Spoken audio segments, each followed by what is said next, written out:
Good evening. The meeting will come to order. Clerk will note the roll. There is a quorum.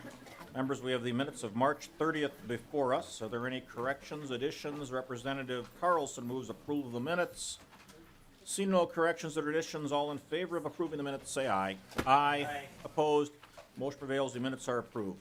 Okay, members, we've got two items on our agenda tonight. The Omnibus Jobs Bill and the Omnibus State Government Bill. We're going to take up the Omnibus Jobs Bill first. Representative Garofalo. Thank you, Mr. Chairman. First of all, I would move that Senate File 1937 be recommended to pass and referred to the General Register, and I would like to move that the House language be inserted into the Senate file. Okay, this is a procedural motion to substitute the House file language for 2209 into Senate File 1937. Any discussion? All in favor, say aye. Aye. Opposed? Motion prevails. The House language is substituted. Representative Garofalo, why don't you present your bill? Thank you, Mr. Chairman and members. And would it be okay if I move some of the amendments first so I can? If you want to, yes. Do you want to move the A5 amendment? I think that's an author's amendment. That is correct, Mr. Chairman. I'll move that amendment. Okay, Representative Garofalo moves the A5 author's amendment. Representative Garofalo. And Mr. Chairman and members, first of all, as it conforms to our intent to get the spreadsheet to match up to what have the language match the spreadsheet that was in committee. In addition, right after we passed the bill, we received a fiscal note for the voice over IP provisions. So to make sure that the bill is not over target, we make budget adjustments to correct for that. In addition, there was an error in the total appropriation for the TAM transfer that was included in there. Also, one of the provisions we did is we eliminated the rider language for the energy intensive trade exposed appropriation for assessments for utilities. Because we're getting rid of it, we put it at 0, we're just deleting it out of the bill. In addition, what we do is we conform with our intent is that we're combining the fast track and adult workforce competitive grant programs, not only the general fund appropriations, but also the workforce development funds into one competitive grant. So it accomplishes that, and I'm happy to answer any questions that people have. Okay, and Mr. Marks, I understand you have a technical amendment? Mr. Chair and members, I believe there are a couple corrections that should be made in the amendment on page 2, line 23. This paragraph and a paragraph on the next page set a base. The base should be set for 20 and 21 rather than 18 and 19. So on line 2.23, the 2018 should be 2020, or 2020, sorry. And the next line, 24, 2019, should be 2021. And then on the next page, page 3, 3.5, 2018 should be 2020, and 3.6, 2019 should be 2021, I believe. Yep. And Mr. Chairman, I would incorporate those into my amendment, if I may. You may.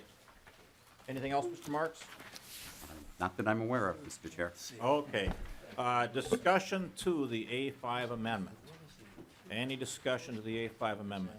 Representative Carlson? Mr. Chairman, I think I'd like a little more explanation. I see there's quite a bit of shifting of dollars around in the amendment, and I was trying to follow the latest changes, but maybe if Representative Garofalo could comment a bit about some of the shifting around. I'm just trying to figure what the net here is. Sure. Representative Garofalo, is there a particular part that you're interested in? Well, there's a series of Yeah, I guess at the shift. bottom of page 1 and going into page 2. The Job Creation Fund from 6.5 million to 5 million. Telecommunications Office Department of Commerce from almost 2 million to 977 and so on. I just would like to know what how those are netting out, and I guess the why of some of those fiscal changes. So, Mr. Chairman, Representative Garofalo. Mr. Chairman, Representative Carlson, regarding your first question, what is happening is the Job Creation Fund is being reduced from $6.5 million to $5 million in fiscal years 19 and 20. This is conforming those changes to the tails to make sure the tails are the same amount. With regards to the reductions you're seeing in the Department of Commerce, as I stated before, when we received, right when we were taking up the bill, we received a fiscal note on the voice over IP re-regulation provisions, which resulted in a reduction in revenue to the Public Utilities Commission and the Department of Commerce. So this makes accommodations for that, so we're not over our target. And Mr. Chairman, was Representative Carlson. the shrimp production in your amendment? Representative Garofalo. Mr. Chairman, Representative Carlson, that is being removed from the bill in this amendment. In this amendment, that's being removed. Mr. Chairman, I think I'd like a roll call on this particular amendment. Okay. Representative Carlson requests a roll call on the A5 amendment. Other discussion to the A5 amendment? Representative Garofalo, do you have some more words on it since Representative Carlson asked for a roll call and want to recognize you before we take the roll? No, I think this conforms the bill to my intent, and I'm not sure why there's a roll call, but I would ask members to vote in favor of the amendment. Mr. Chairman, if I may, I'm a Representative little Carlson. bit concerned about the shifts with those numbers. I asked about the shrimp just for matter of curiosity if that was in or out, but what I'm really concerned about being we're a fiscal committee is what some of those shifts and reductions actually mean to the various programs and the agencies that are in the amendment. So that's the reason. Okay. Representative Garofalo? Again, Mr. Chairman, Representative Carlson, if there's any specific lines you can point to in the bill, I'm happy to highlight those, but I think the ones you mentioned to me, I've answered those questions. Okay. Any other questions or other discussion? Okay, seeing none, the clerk will take the roll on the A5 amendment. Representative Knobloch, Aye. I'll explain. Representative Vogel. Representative Carlson. No? Representative Anderson. Representative Baker. Representative Cornish. Representative Davids. Representative Dean. Aye. Representative Detmer. Representative Drazkowski. Representative Fabian. Representative Garofalo. Aye. Representative Gunther. Representative Hamilton. Representative Hausman. No. Representative Hillstrom. No. Representative Hornstein. No. Representative Liebling. Representative Loon. Pass. Representative Markort. No. Representative Murphy. No. Representative Nornis. Representative Pulowski. Representative Poppy. Representative Torkelson. Representative Erdahl. Yes, but I still like shrimp.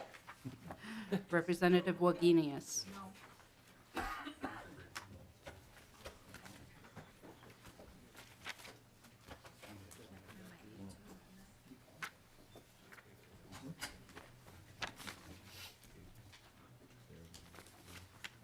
There being 14 ayes and 8 nays, the motion prevails and the A5 amendment is adopted. Okay, Representative Garofalo, I think you also have an author's amendment, the A3 amendment. That is correct, Mr. Chairman, and I'll move the, as soon as I find it here. Oh, the A3 amendment, I'll move that now, Mr. Chairman. And what that is in this bill, we have language pertaining to the Volkswagen settlement money. We want to make sure that the legislative and executive branches are both at the table in deciding this.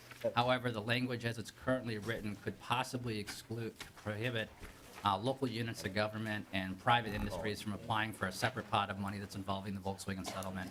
We don't want to do that. That was not our intent, so this fixes that problem. A discussion to the A3 amendment. Representative Carlson. Just to make sure, Mr. Chairman, there were some very specific requirements with the courts, with the Volkswagen agreement, and are we on sound footing with the language that you have in the bill and with this, which appears to be somewhat minor? Representative Garofalo. Mr. Chairman, Representative Carlson, again, I think that there's a dispute about the legislation that's in there, the language that's in the bill. It was never my intent nor the committee's intent to impact those separate settlements of funds that private individuals, private groups, and local units of government can apply for.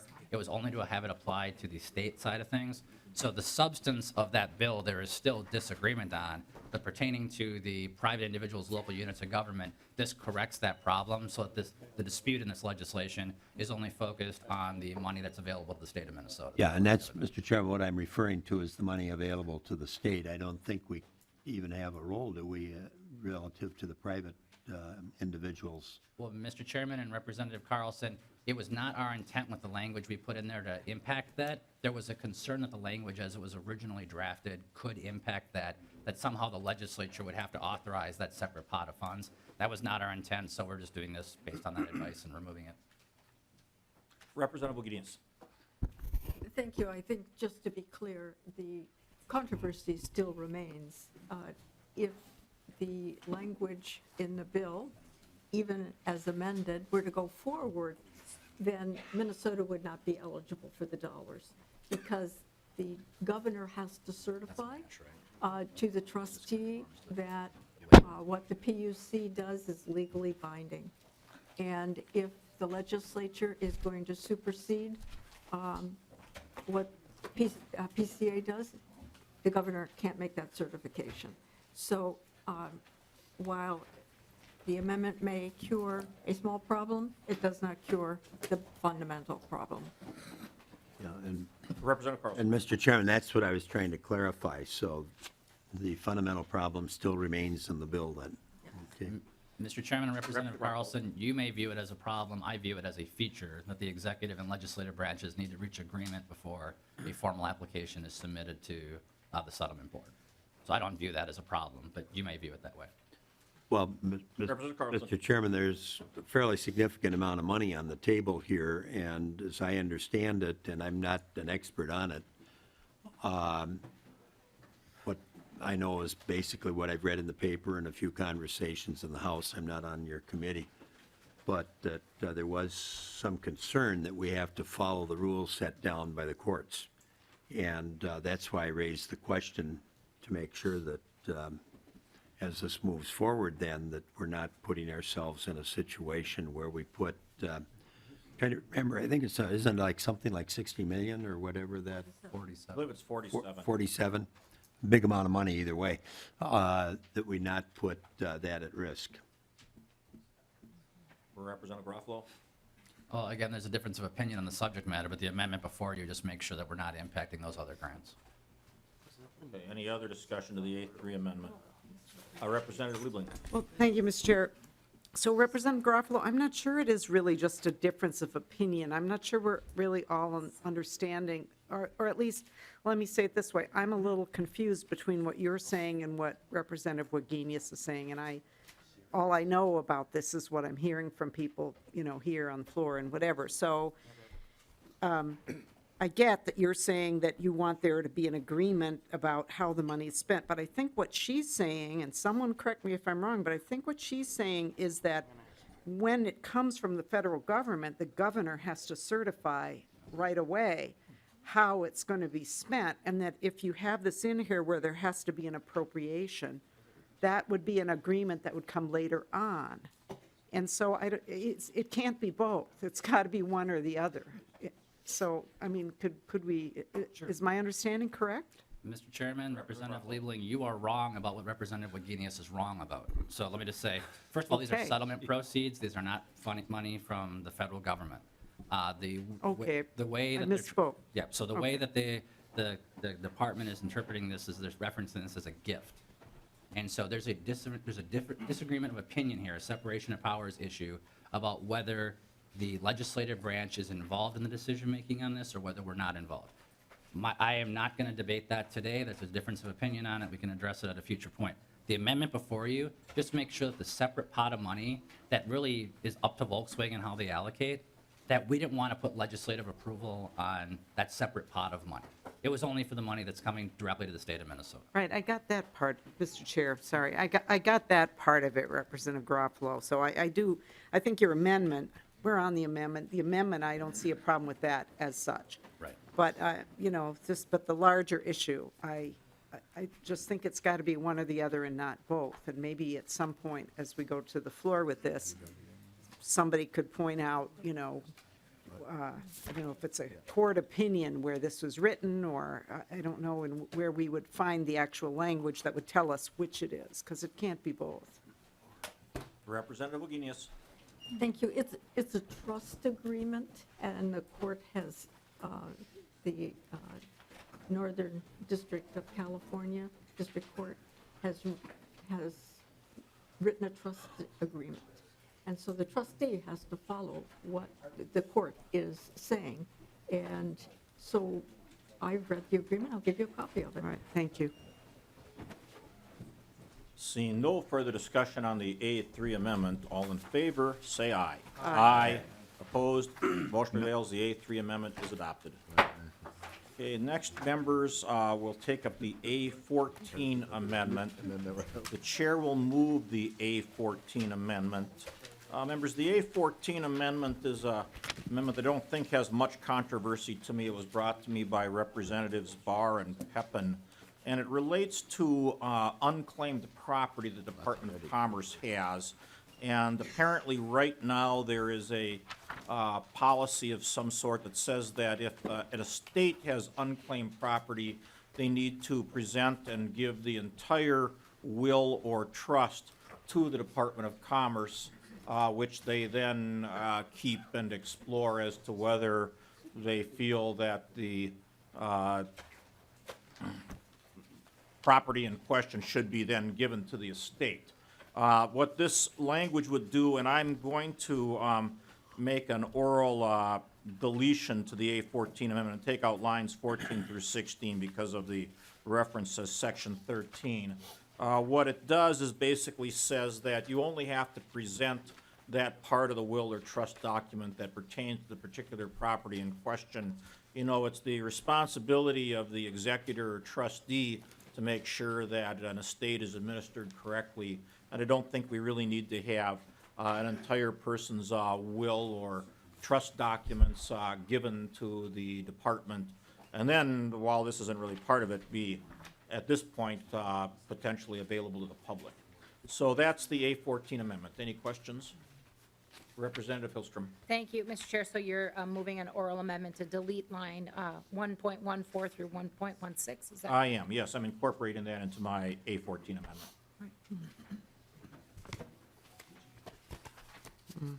Oh, I'm told by counsel that it's drafted to the wrong page. Mr.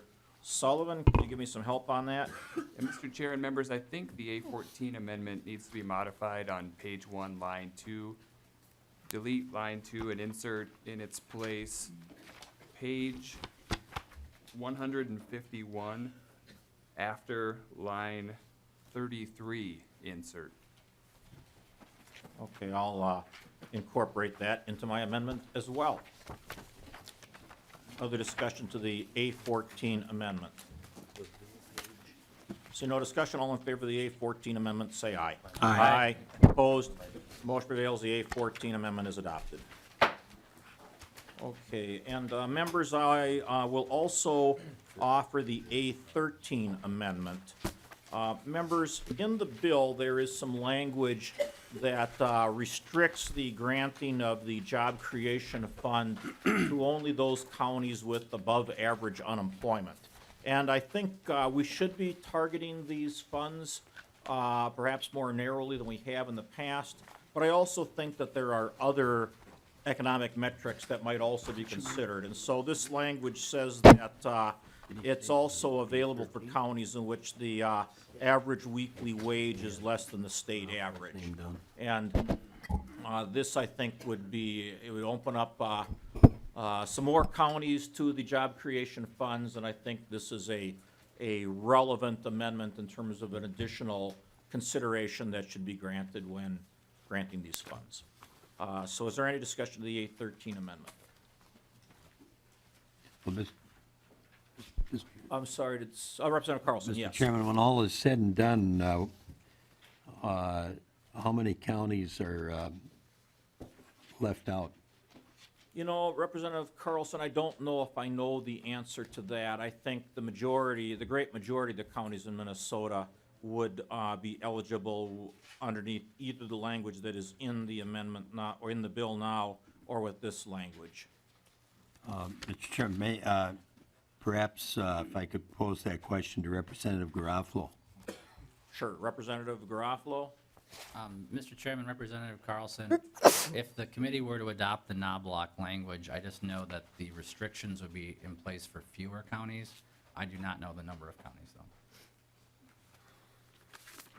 Mr. Chairman, as Representative the bill originally came in, it was my understanding that there were a significant number of counties that would not be eligible.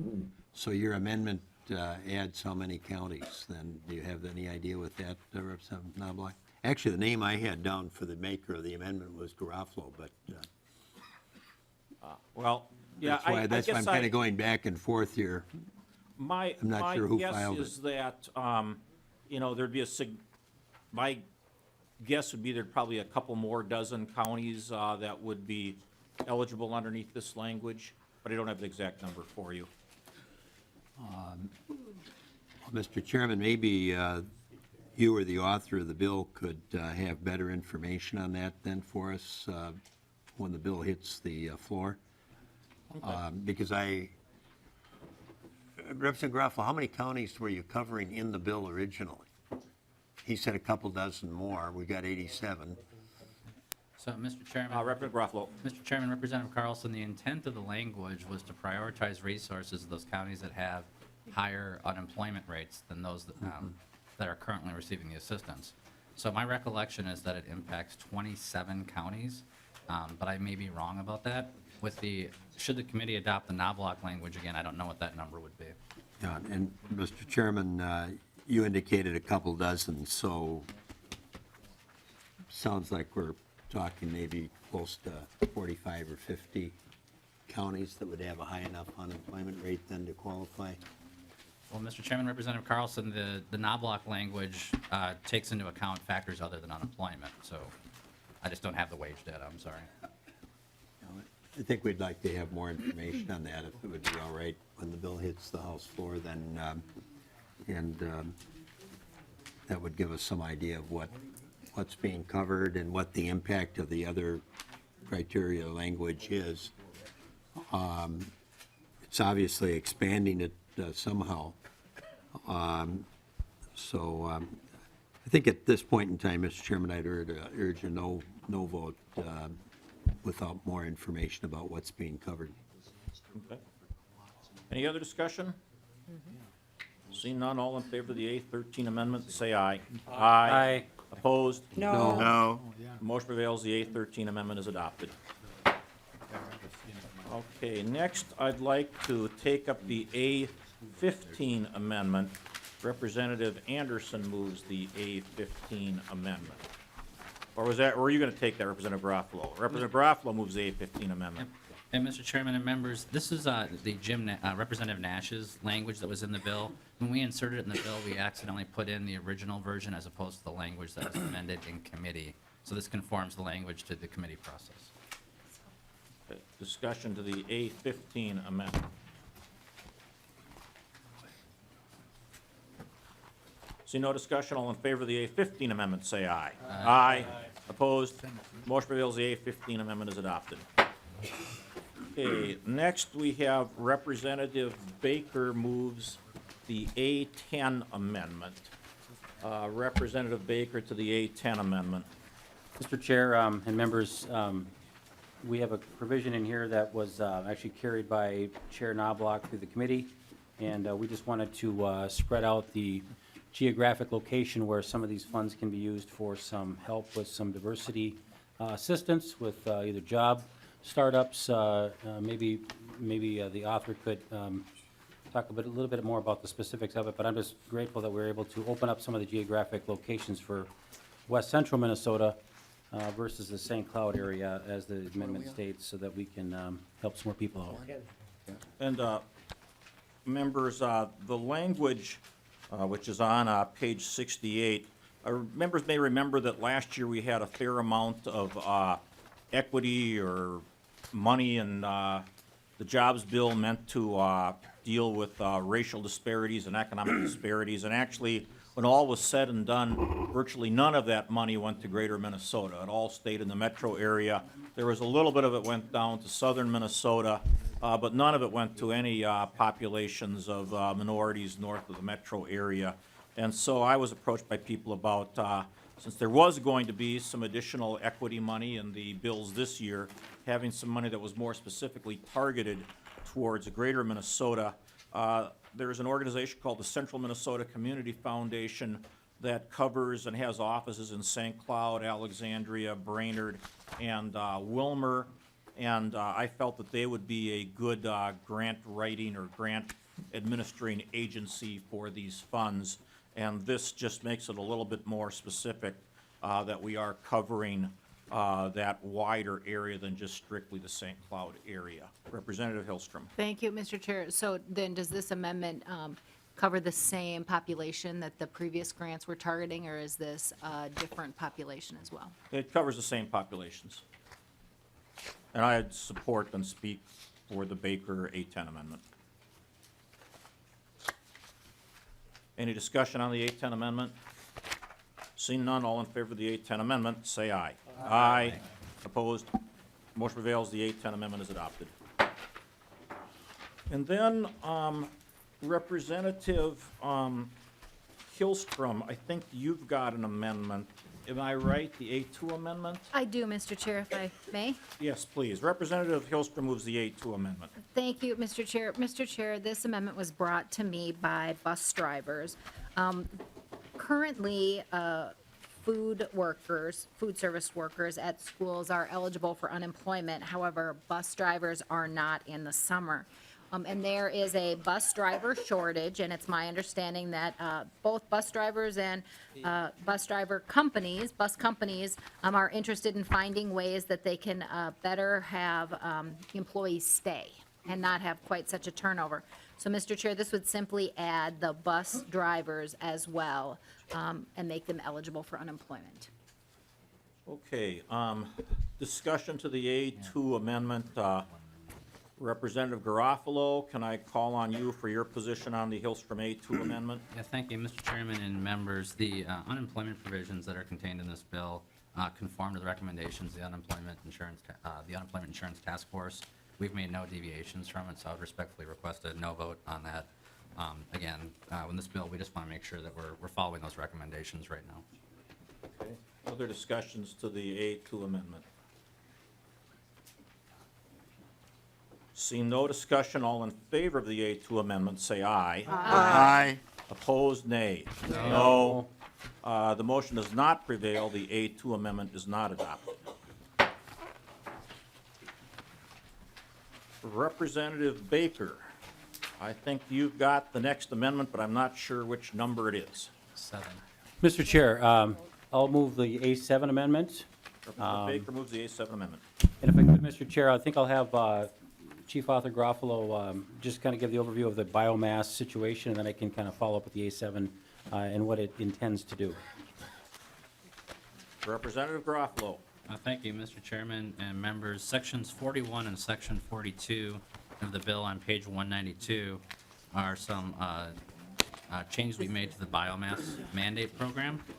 We got rid of them, and then we allowed flexibility for the public utility in question to negotiate with the energy producers to suspend or modify the power purchase agreement in the intent of reaching a more sustainable solution.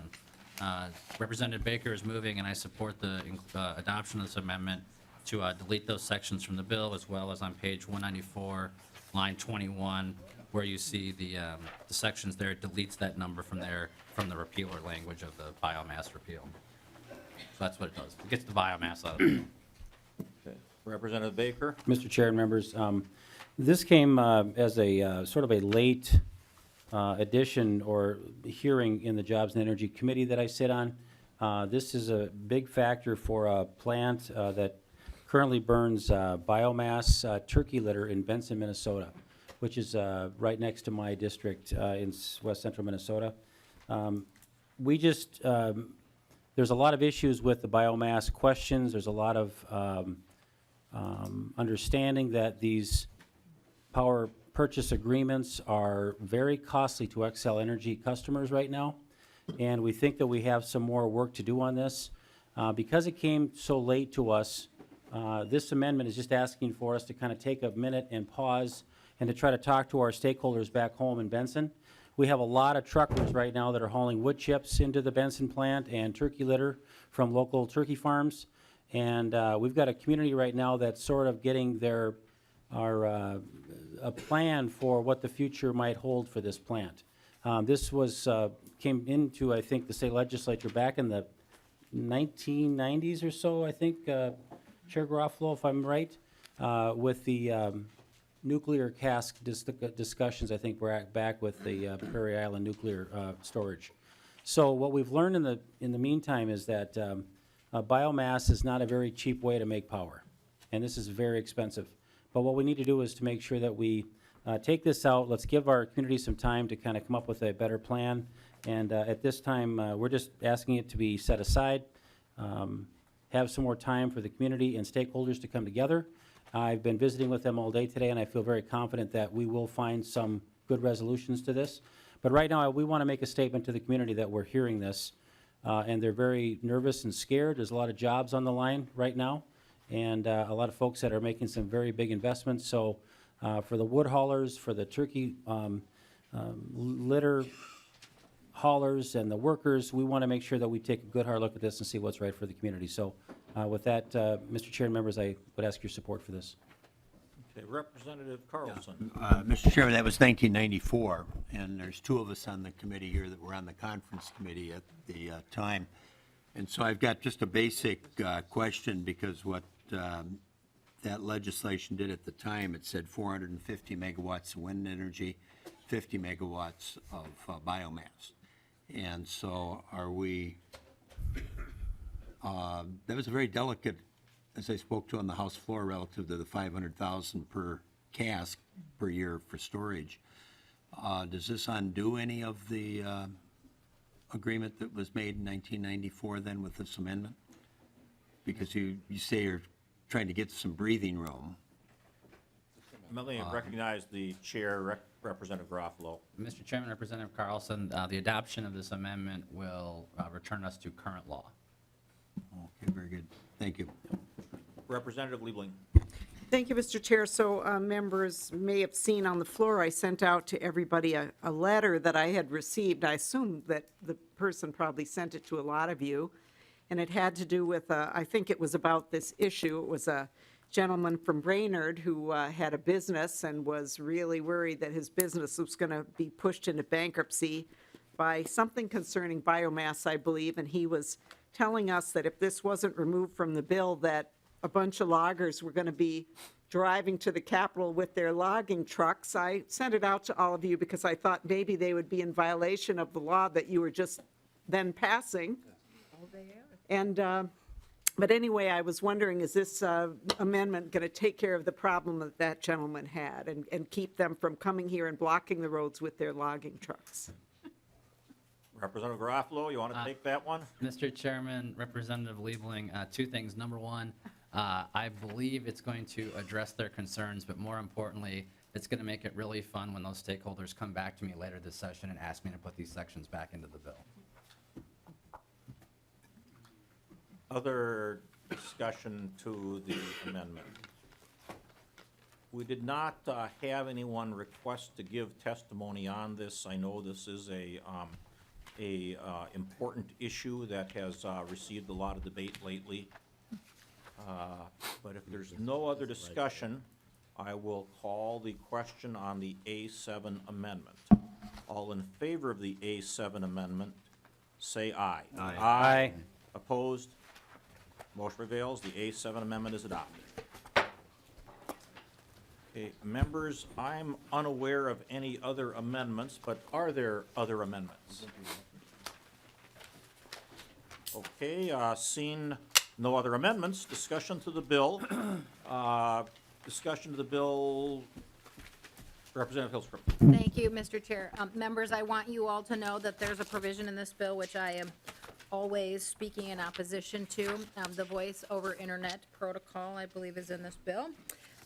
This is the provision that undoes the mandate that you have to have landlines available. This actually harms folks that live in greater Minnesota. It means that they no longer will have to comply with 100 years of consumer protections for universal service with your phone lines.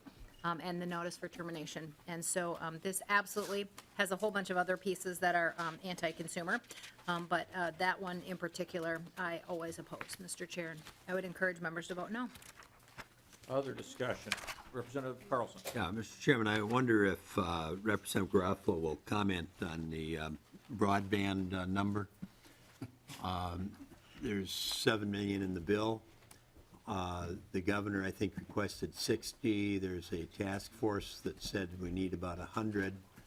This was an issue before the transition, before you became chair, that I was quite heavily involved in, and it's a big issue in greater Minnesota. So I'd like to know a little bit more about why the 7 million, which is way below both the governor's number and the task force, and I think lower than anything we've done in recent years relative to broadband. When I, last fall, was out in greater Minnesota, various events, broadband often came up. You know, if I was at an event for, well, quite frankly, one of our candidates or something out there in greater Minnesota, activists in the community that might have been there were wanting to know what was going to happen with broadband, so. Representative Garofalo. Mr. Chairman and Representative Carlson, you are correct. This is a reduced amount of spending in this area. And the reason why is that as of 2 weeks ago, there is no longer any unserved territory in the state of Minnesota for broadband. In December of last year, HughesNet launched a new satellite internet service that, again, 2 weeks ago just went production, just went live. So right now, any Minnesotan anywhere in the state has access to 25 meg download and 3 meg upload for their internet service. And that's available to the whole state, and that is the statewide broadband goal for 2022. So I would candidly tell you the $7 million is in this bill is $7 million too much, because right now, meeting the statewide broadband goal in 2022, technology has come forward and met that goal for us, and every Minnesotan now has access to 25 meg download, 3 meg upload. Representative Carlson. Mr. Chairman, that doesn't fit the concern that as recently as this past fall that I was hearing when I was out and about in greater Minnesota. So there seems to be, one way or another, a bit of a disconnect here, Mr. Chairman. Okay, members, I've got Representative Hornstein, Wagenius, and Erdahl. Representative Hornstein. Thank you, Mr. Chair and members. Well, there's a lot I oppose in this bill, but I wanted to particularly call attention to lines 29 through 31 on page 181. And this exempts pipelines from the certificate of need process.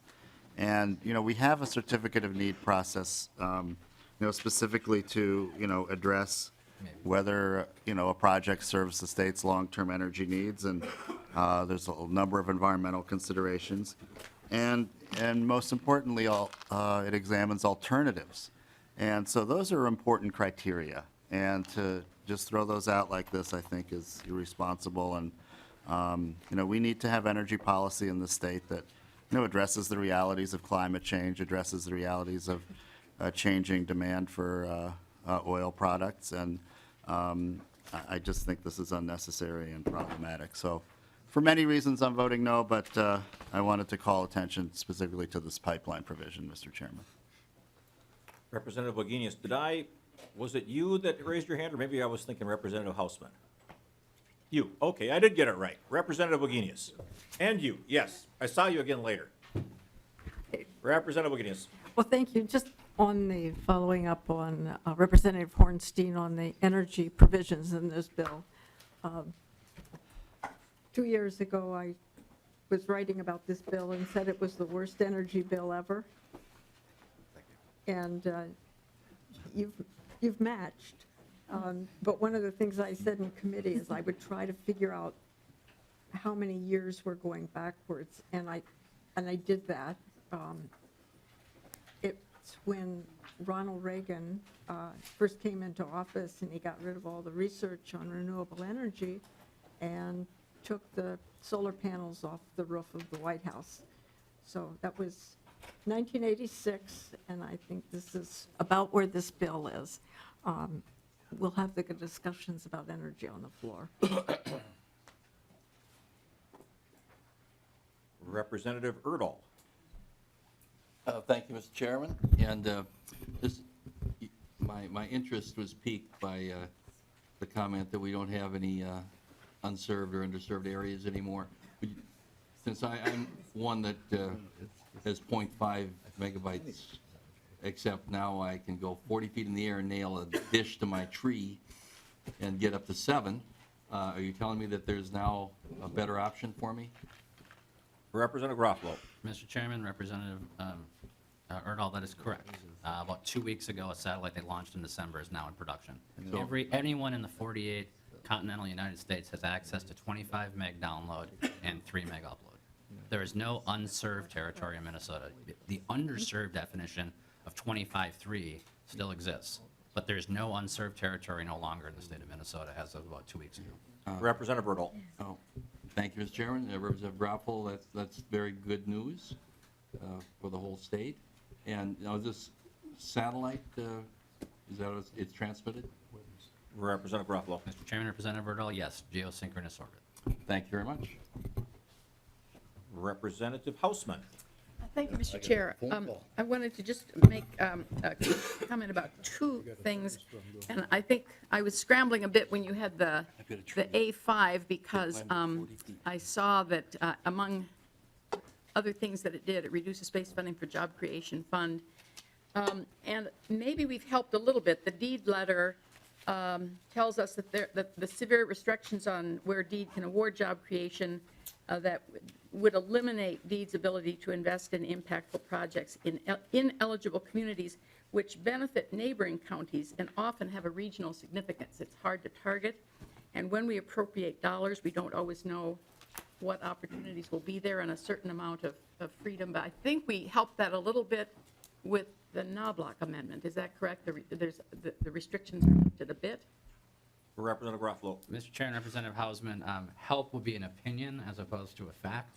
I think the original bill, the focus was on focusing these resources that have the highest unemployment rates.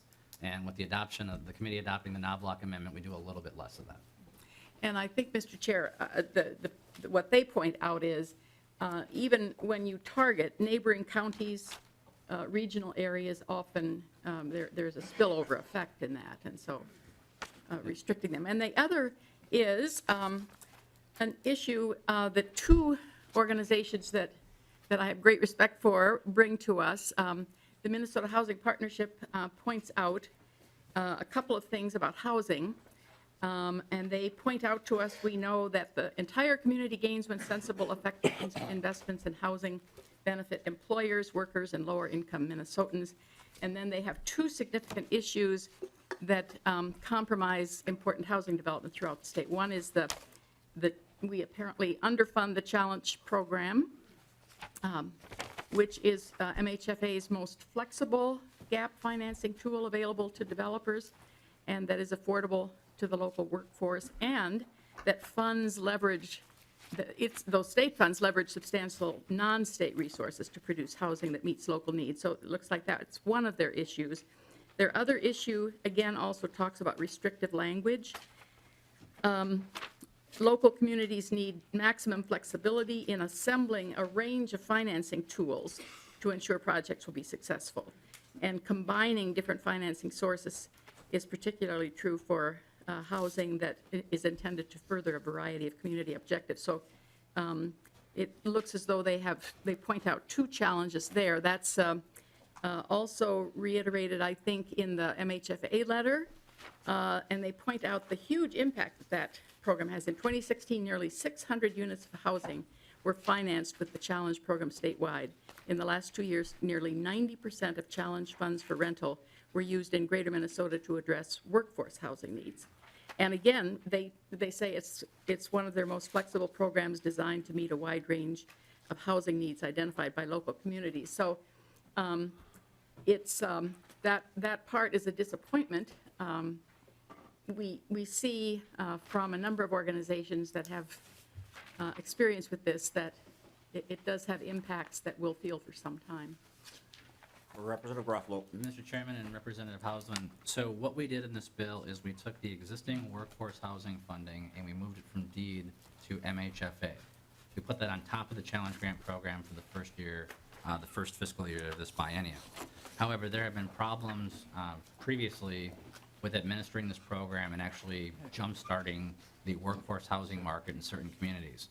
So what we are doing is we are withholding the challenge grant appropriation in the second year of the biennium to ensure that the workforce housing funds are appropriated in the manner that the legislature intends. That's something that should be very easily, that we should be able to easily see. And next year, in the event that they follow through on their commitment to fund the program as the legislature intends, I look forward to fully funding the challenge grant program in the second year of the biennium. It's a matter of trust but verify.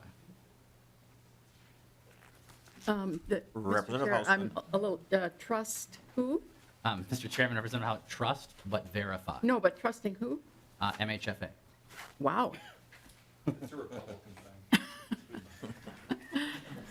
That's a pretty trustworthy organization. I'm surprised to hear that. And their letter is dated April 3, so obviously they're reflecting on what they see in the bill. Yep, and Mr. Chairman. Representative Ruffalo. Mr. Chairman, Representative Hausman, I'm happy to speak with you and the commissioner offline about it, about it offline. But the reality is we haven't not seen solutions being implemented in the workforce housing arena in certain regional centers. And the entire purpose of the workforce housing initiative is to break through to these markets, to develop an appropriate pricing mechanism for actual private sector financing. We have the jobs, we have the incomes, but the markets are broken. Previous programs we've implemented just haven't worked. We think this is the way to resolve those issues and for everyone to win. Other discussion to Senate File 1937 as amended. Representative Garofalo, do you have any final comments on your bill? Just look forward to working with each of the commissioners and ask for member support. Okay, seeing no further discussion, Representative Garofalo renews his motion that Senate File 1937 as amended be referred to the General Register. All in favor, say aye. Aye. Opposed? No. Motion prevails. Senate File 1937 as amended is referred to the General Register. Okay, next up will be the State Government Finance Bill. Oh, my gosh.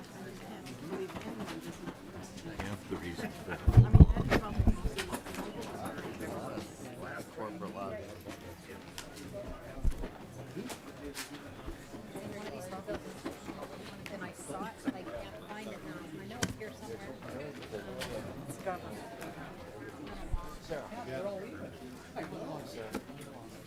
Sarah, don't take it personally.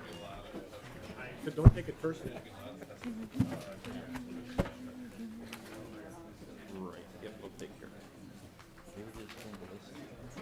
Okay, Representative Anderson moves that Senate File 605 be referred to the General Register, and Representative Anderson moves that the House File language for House File 691 be substituted in place of the Senate File language. Is there any discussion to that procedural motion? Seeing none, all in favor say aye. Aye. Opposed? Motion prevails. The House language is substituted for the Senate language. Representative Anderson, do you want to take amendments first, or do you want to present the bill? I'll just briefly present the bill, and then we can go straight to amendments, Mr. Chair. Okay, Representative Anderson. Members, the target for the state government finance bill is $943,342,000. We have prioritized veterans in this bill by extending the GI benefits. That is part of the governor's recommendations. We also allow for free and discounted burials for veteran spouses in state veteran cemeteries. And we also supply funding for the Journey Home, which provides grants for affordable veteran housing and education on training on veteran criminal justice issues. That's part of the Veteran Defense Project. On part of this, we also have some transparency and accountability measures and reform measures as well. And with that, Mr. Chair, I'd like to go to amendments. Okay, which amendment would you like first, Representative Anderson? I think we'll take up the A3 amendment first, Mr. Chair. Okay, Representative Anderson moves the A3 amendment. So the A3 amendment, Representative Anderson. Mr. Chair, the A3 amendment is just a technical amendment that addresses some outstanding issues and making sure that we are covering some things. The first one on line 1.4 is dealing with the filing issue, if I've got it correctly. The second one on page 69 is dealing with the pipeline, and the third one, again, is on the filing piece. And then, of course, on line 13, it's dealing with the Washington DC office. And so that's all the amendment does, is just gets the bill in the order in which we wish to have it. Okay, discussion to the A3 amendment. Any discussion? Seeing none. All in favor of the A3 amendment, say aye. Aye. Opposed? No. Motion prevails, the A3 amendment is adopted. Representative Anderson. Mr. Chair, there's the A2 amendment. I believe Representative Murphy plans to move that one.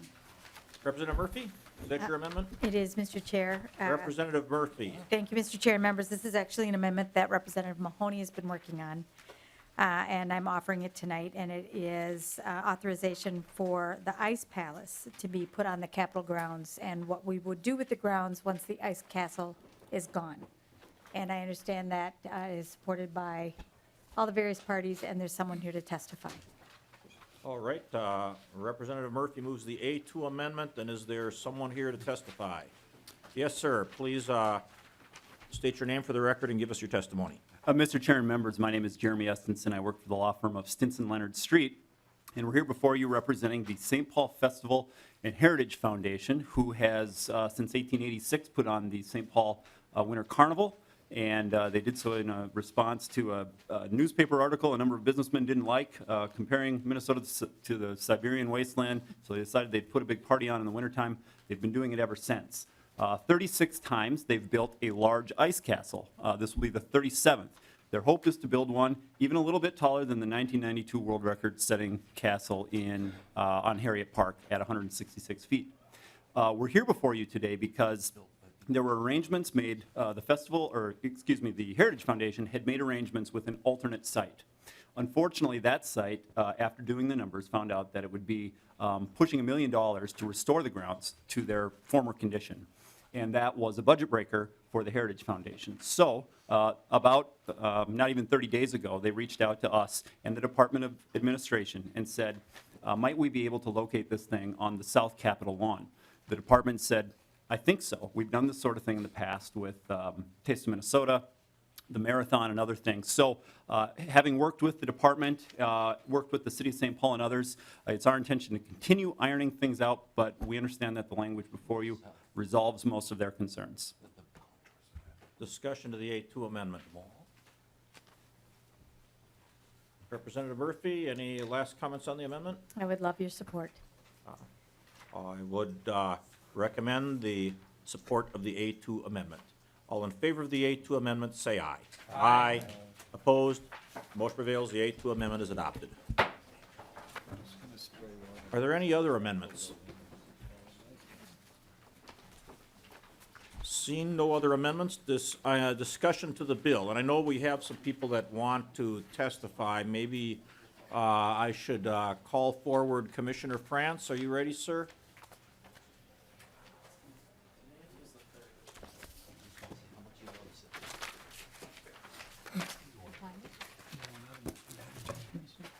Well, Commissioner France, welcome back to the Committee on Ways and Means. Mr. Chair, members, and Madam Chair, thank you. It's been a while. It's good to be back. Thank you. I just wanted to, for the record, make some comments on behalf of the governor regarding House File 691. And I just wanted to let you know that in testifying that I'm here to speak on behalf of MMB, the Department of Administration, the Department of Revenue, and Minnesota IT Services. In the interest of brevity and previous testimony that the commissioners have provided, and most of them are here to provide any answers to questions you may have. But I just wanted to start off by talking about my concerns about House File 691. And first of all, I want to say that I'm disappointed. This bill, in our opinion, is not a good faith attempt to work at a settlement with the governor to pass a budget by May 22nd. The governor and we believe that this House File 691 arbitrarily cuts budget operations from anywhere from 4% to 23% for MMB. The governor has been absolutely clear. He does not support arbitrary, undisciplined slashing of agency budgets. We all understand that the leadership in the Minnesota House of Representatives has a different view of the role of government in the lives of Minnesotans. And we also understand the process of negotiating a state budget and clarifying priorities from both sides in order to find compromise. But we believe this bill is not a serious attempt to find compromise, but rather is a strategic budget, and we are concerned that it's an adversarial budget. Cutting agencies by roughly 25% is simply not 25% is simply not workable, especially when we have worked diligently on our financial management for the last 6 years, and we now have a budget surplus, and actually have had budget surpluses for 4 years in a row. And also when we have increasing costs, increasing inflation, and increasing demand for state services. I want to be perfectly clear, House File 691, if not amended to provide sufficient funding for the services of Minnesotans in a fiscally responsible way, will require me to recommend to Governor Dayton that he veto the bill. But I'm here to speak just briefly on the governor's priorities in the state budget. He has made his budget priorities really clear, I think, to the people of Minnesota and to the legislature. As I'm sure you're aware, he's provided a letter to the legislative leaders to articulate the priorities that he has for passing a budget on May 22. And he stated quite clearly that he would not accept across-the-board agency cuts. And he also wants to specifically require the committee or the legislature to specifically state what kind of services the legislature thinks that the agencies do not need to provide anymore. He also has concerns about policy bills or policy provisions that are contained within budget bills and would request that those policy bills begin standalone bills to be considered on their own merits. So I could speak to this committee at length about the imprudent cuts in this bill. I could talk about accounting shifts and the rating of previously appropriated funds in order to claim savings, but I could also talk about the legislative micromanaging that takes away the state's ability to work efficiently. I could talk about cuts to the Department of Revenue that will create significant delays in processing tax returns and will actually cost the state $37 million in lost revenue. I could talk about the elimination of several programs in the Department of Administration that actually make state government costs more cost-effective and accountable. I could talk about how the failure to fund the governor's cybersecurity proposal in Minute will continue to put thousands of Minnesotans' personal data at risk. But I and many others have already testified about these issues in earlier hearings. I could also speak once again about the governor's transparent, fiscally responsible approach to the budget, about the investment he makes to build a more competitive workforce to ensure efficient and accountable outcomes in state programs, to secure our IT infrastructure, and to ensure our state government is providing the high-quality services that Minnesotans deserve. But at this point, it does not seem that the committee is willing to consider those views. Members, as you considered this budget bill this week, there have been lofty claims of savings and so-called ballooning of the cost of government. House File 691 is an example where several of these claims have been made. I want to reference a few real numbers to clearly state the facts. House File 691 cuts 23% of MMB's budget under the pretext of taking the agency back to its 2011 funding level. As Commissioner of MMB, let me state the facts. MMB's base funding in 2011 was $20.2 million. The base funding in fiscal 2016 was $22.5 million. The 6 years of growth totals 10.7%. This represents an annualized growth of 2.3%. A 2.3 annualized growth for 6 years is consistent with increased demand for services, increased costs, and inflation over the same time period. These numbers are the facts. I will tell you that MMB runs a lean organization and one that provides essential services to all of state government, including this body. I encourage members of this committee to be vigilant over claims about savings and support budget bills that are based upon facts. The facts in this case are real, and please make sure that the claims for savings are real too. In our view, House File 691 is not a responsible, transparent way to budget. It is designed to meet an arbitrary budget target and does so through arbitrary cuts and accounting shifts. There are only 7 weeks left in the legislative session. I ask this committee to pass a serious budget so we can work on behalf of the Minnesota and finish this session on time on May 22nd. Thank you, Mr. Chair, and thank you, Madam Chair.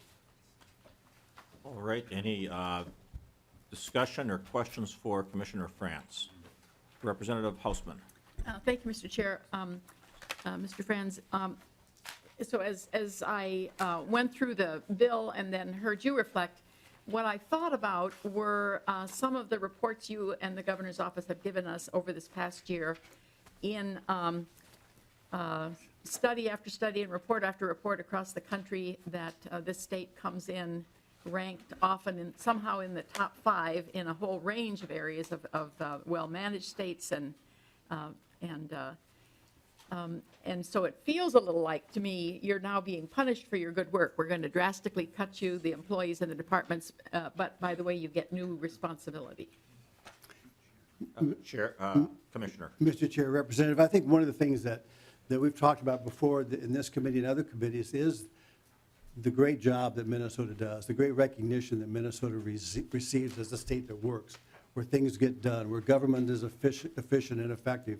You know, one of the things that, we were ranked number 3 by U.S. News and World Report just about a month ago, and they had a lot of different variables in that. They looked at access to health care, education, infrastructure.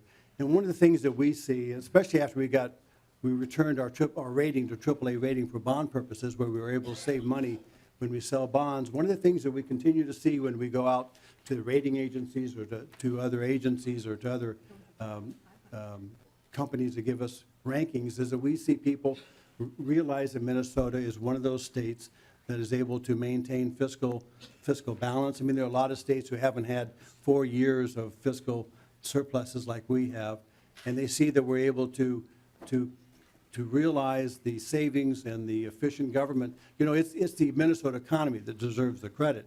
The Minnesota economy is an extremely diverse economy, and it really mirrors the U.S. economy.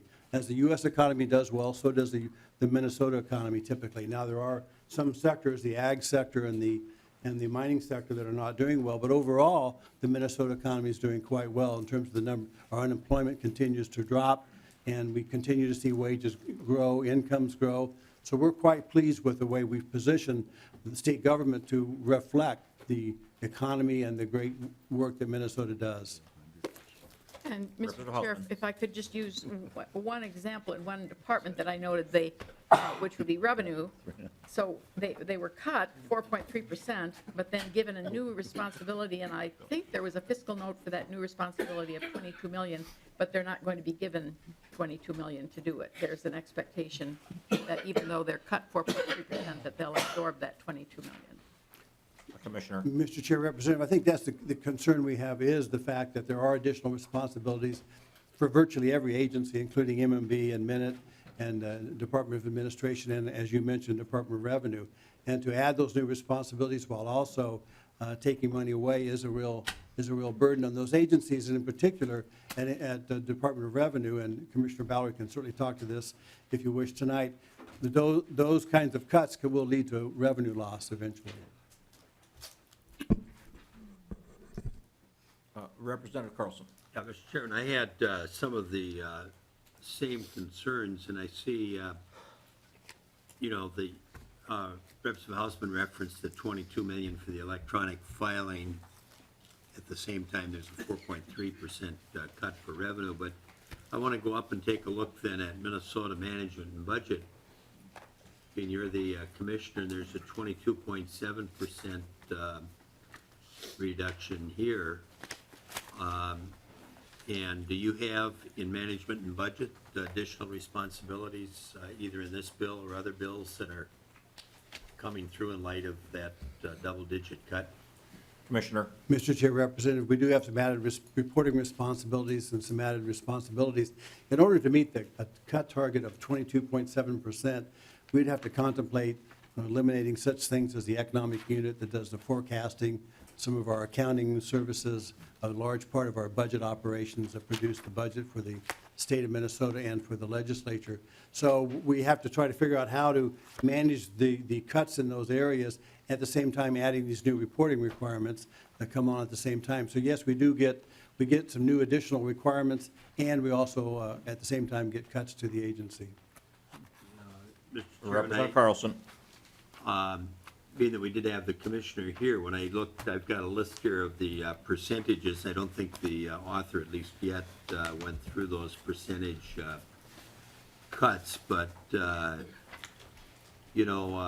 I've been arguing throughout the session, the other bills coming through, the two tonight, that we should use a more balanced approach to the state budget than what we are.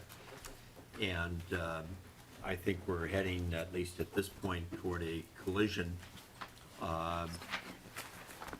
between the governor's office, which did have a balanced approach to the state budget, and what these bills are doing.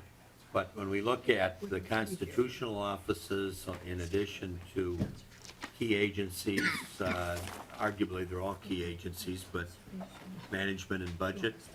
Mr. Chairman, when he referenced the forecasting, you and I sit in on those meetings, and they're vitally important as we move forward and try to set the state budget. Just to point to just one that with that kind of a cut that could conceivably be on the chopping block if this were to become law. I think we'd probably be the only state in the union that wouldn't be doing appropriate forecasting for our state budgets if this were to happen. I'm not positive of that, but I think I have heard where every state in the union does their own forecasting. They probably have slightly different systems, but they do rely on national data that's provided and then use the state numbers as they would apply in our laws relative to revenue and expenditure. But I am quite concerned about these cuts. And just to point out one more, and I don't know if Commissioner Franz would have any comments about this one, but maybe the author could. If I see Department of Human Rights, 23.8% cut. And, we had a long history of case backlogs. And I don't know if that's something you'd be knowledgeable about, Commissioner, or not. But if we're still dealing with the backlog of cases and they're sustaining that kind of a budget cut, it could create some real problems in that state agency for what they're directed to do. Commissioner? Mr. Chair, Representative, no, I do think it's a problem. Commissioner Lindsay is certainly here. He can testify to that directly if you'd like. But you're right, it is a concern. I could go further, but I'll stop, Mr. Chairman. I'm quite concerned about this overall budget approach to our state government and state agencies. I don't see any other questions. I'm sorry, Representative Murphy. Thanks, Mr. Chair. And, I guess a comment more than anything. In the bill, Representative Anderson got essentially the Health Insurance Transparency Act again, something that we passed in 2014 bipartisan support, something that is saving school employees, property taxpayers money all across the state of Minnesota. And I see one more time for the third year in a row, you're attempting to strip that out or neuter it, if you will. And I just want to put it on the record that I don't understand why. And I'll see what we can do about it on the floor. Also want to just call attention to the ethnic councils. I understand that the funding for that is flat, but there may be some obligation that they have to pay for some of the services they don't have to pay for right now. They're small agencies doing fairly important work for the state of Minnesota, and I'm worried about their viability under this proposal and want to call that out for you as well. There's, significant hits to the administration, to the auditor's office, to the Attorney General's office. I'm concerned about that. The Secretary of State's office, of course, very important functions there. I know you want to save taxpayer dollars, but I think this goes too far. So just wanted to put that on the record for you. Thank you. Representative Hillstrom. Thank you, Mr. Chair. And this is more of a question about how this would actually work. So the way I understand the bill is that, Representative Anderson, is that you're basically doing a 2,000 employee or FTE equivalent maximum number less than what we have in state employees now. And it's my understanding that it's going to be managed kind of by MMB to make certain that we hit that number.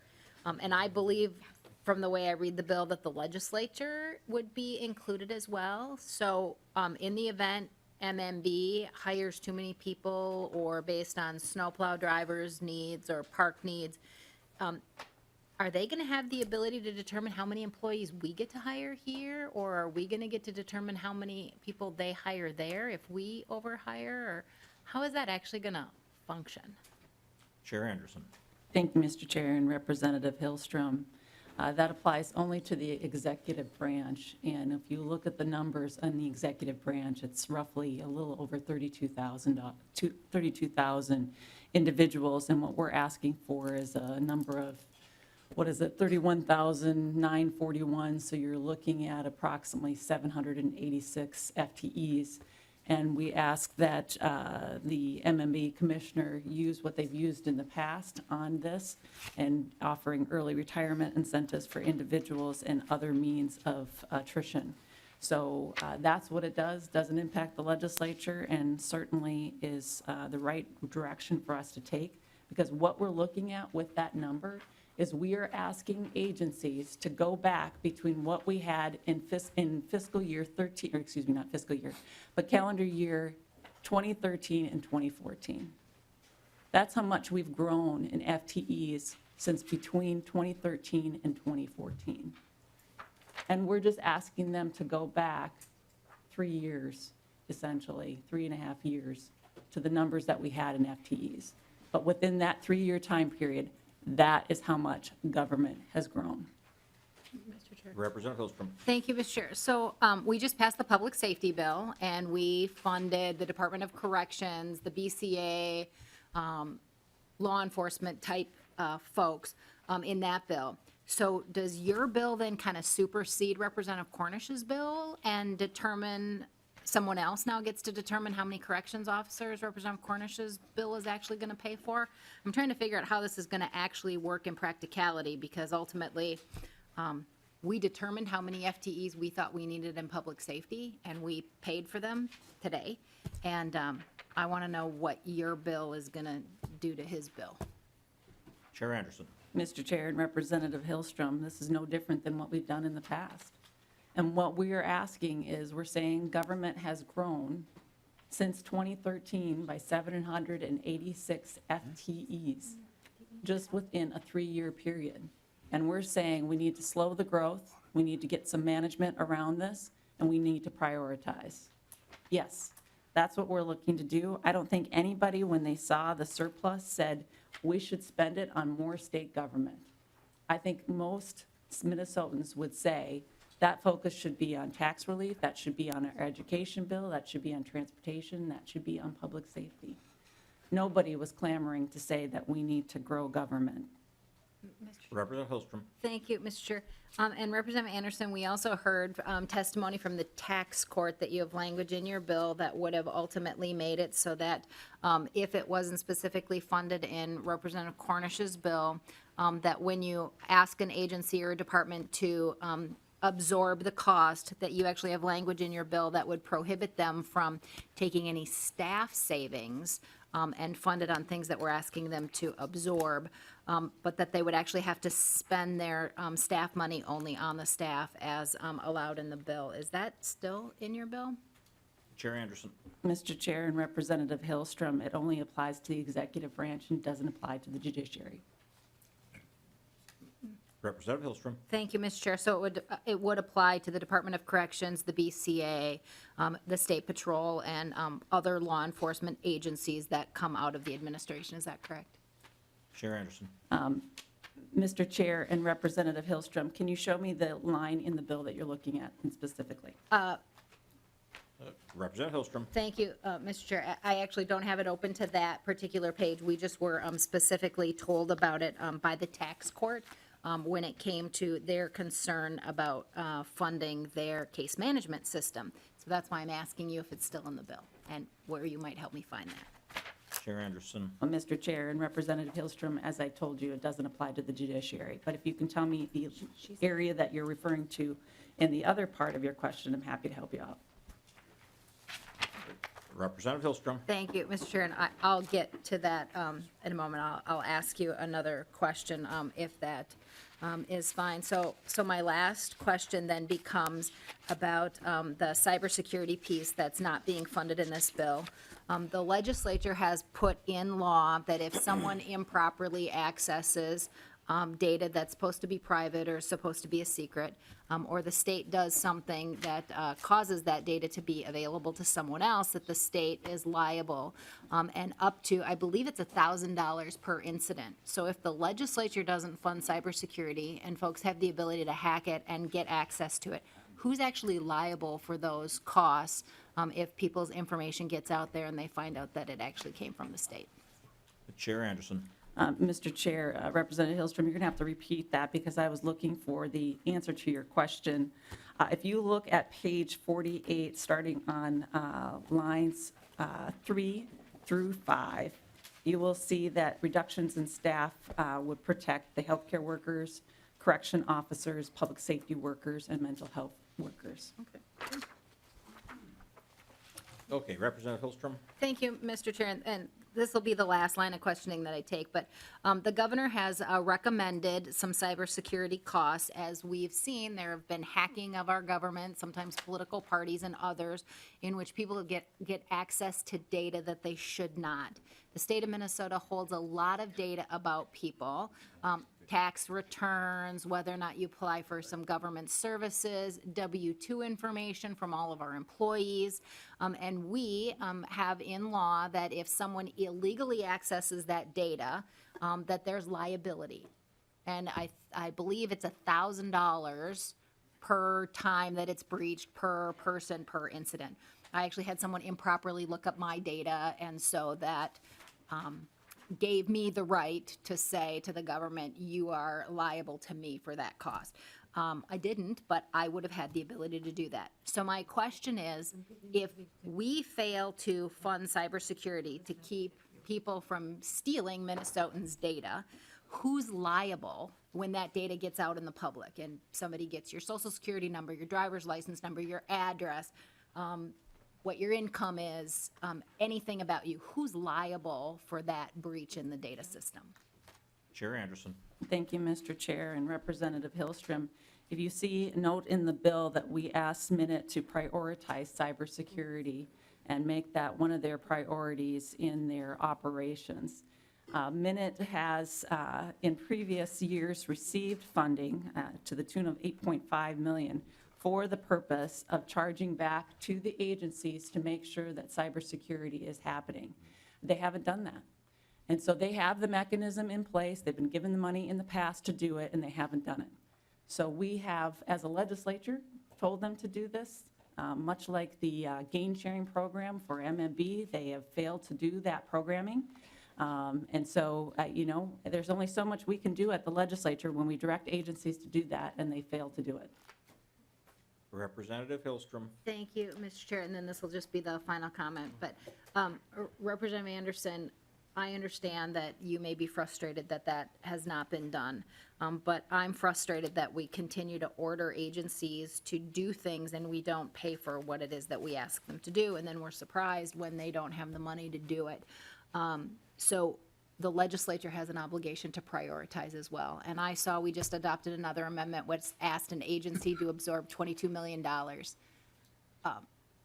If it's important enough to you, you would find a way to fund it. I have nothing else, Mr. Chair. Okay. Does anyone have any other questions for Commissioner Franz? Because I do have one other or testifier, or group of testifiers. Representative Carlson? Yeah, Mr. Chairman, I don't know if this should be to Commissioner Franz or not, or the author. But I see with PERA, the base spending was $32 million, and the committee recommendations are going to be $12 million. That's a 62.5% reduction from base. I know, Commissioner Franz, you had built in funding for the pension plans, TRA and the K-12 finance bill, PRA here, MSRS, I guess, in this bill. And the concern I have not only is that reduction, but the comment a few moments ago by the author that when we were talking about the 786 reduction in FTEs, that one of the solutions might be early retirement. And I've dealt several years ago with early retirement incentives, and there are costs. There's costs in a variety of ways, but one of the costs is to the state pension plans when people retire earlier. So I don't know if you have any comments there, or if the chair of the committee has any comments about if they looked at what the potential costs of early retirement might be. And then the other question for either of you would be that 786, if that's an accurate number. I've heard 2,000. But if some of those would be layoffs, and when you begin to lay off state employees, and this would be true of local units of government and so on, there are costs when you lay off somebody. They're entitled to severance pay. There are other cost issues related to layoffs, and I don't know if any of those kinds of things are covered or built into this bill or not. So if one or the two of you could answer those questions. Chair Anderson. Thank you, Mr. Chair and Representative Carlson. The MRF pension plan is closed, so this would have no impact on that at all. I referenced PERA and MSRS. I didn't reference MRF. Okay, Commissioner? Mr. Chair and Representative, I think one of the things that, one of the reasons we tried to build in an operating adjustment, you'll see an operating adjustment for most of the agencies in this bill and other bills, and that's where we added in the pension reform that the governor recommended. So as you know, the Legislative Pension Commission is working on that. I've testified there, we've presented information there. The goal is to, the governor has proposed spending $100 million in this next biennium to shore up the pension proposal by increasing the contributions by the agency as the employer. And as you mentioned in the teacher, in the formula, have a specific pension aid in the formula for schools so that they can pay the teachers that portion. But we also required that the employees increase their contribution level too, and also asked that the COLAs be, automatic COLAs be adjusted in the future. So the pension reform that you're referring to, that it was contained in this bill and other bills, was designed to be an agency by agency contribution for the potential pension costs for that agency. And so that is an important part of the governor's recommendation. It's not contained, and obviously the cuts to the agencies wouldn't fund the pension portion of the governor's proposal for pension reform. And Representative Carlson, if I can interrupt quick, two things. First of all, the other testifiers that wanted to testify tonight were with some of the pension plans, so we'll have them up in a moment. Because my question had kind of two parts of it to the commissioner and the author, and one was the reform that was built in, but the other part of it was that it appears to me we're adding a new responsibility in a sense with the early retirement provision, which could conceivably have, as I remember a few years ago, that had a cost on the plan. So on the one hand, when we're trying to solve an unfunded liability, we're perhaps increasing costs on the plans with the early retirements that are built into the expectation with that 786 people, that some of them, I have no idea from that earlier testimony, might opt for early retirement, but that would be potentially an additional cost. But if the pension people are coming up, maybe they can address some of those. So thank you, Commissioner. Thank you, Commissioner. Thank you. And if the pension folks that are asked to testify, Leon Stagg, Aaron Leonard, and Lori Hacking could come forward. And while they're coming forward, Representative Carlson, let me say, kind of with Chair Anderson's bill and all the bills, I think we took a position on the House Republican caucus that it was premature to put specific dollar amounts for pensions in these bills absent any sort of negotiated agreement between the state and the plans on what the final agreement should be. I think there's an expectation that there's going to have to be additional money put in for pensions, but without having an actual agreement, we just thought it was premature to be putting in specific numbers. And so once there is some sort of agreement presumably reached with the Pension Commission, we anticipate that there is going to be some additional money that needs to be come up with. So, Mr. Chairman, you have money on the bottom line to resolve that if it's needed? Well, we're going to first see Representative Carlson, what the proposals are that they come up with. And we do have, I think last count I saw was 300-some million dollars in details, which is where a significant amount of that money would likely come from. Welcome to the Committee on Ways and Means. Could you state your names for the record and give us your testimony? Laurie Hacking, Executive Director of Teachers Retirement Association. And I'm Erin Leonard, the Executive Director of the Minnesota State Retirement System. And also a representative from the State Board of Investment will be behind us. We're testifying together today because we have concerns about a provision in the bill that relates to our requirement for our systems and SBI to use minutes services. And I'd call your attention, it's actually on page 46 of the bill. There is existing language in current law that is being stricken, and that's really what we're going to be speaking to today. This would strike existing law that allows the retirement systems to use minutes services on a voluntary basis. If this language goes forward, we would be required to use them on a mandatory basis. This language was added in the state government finance bill at the very end of the committee's markup process. So apologize, we didn't have an opportunity to testify at that point because it was past the point at which public testimony could be taken. So we would like the stricken language reinstated. Just by way of background, like I said, currently we do use Minute on a voluntary basis when they can meet our requirements and are a cost-effective solution. Over many years, our retirement systems and the state board have invested a lot, and we have an extensive IT infrastructure in place. We do this because we're small agencies, but we have very high transactional volumes. We are responsible for assets of over $68 billion. We make payments of $4 billion a year. That means monthly checks have to go out. We collect revenue over $2 billion annually.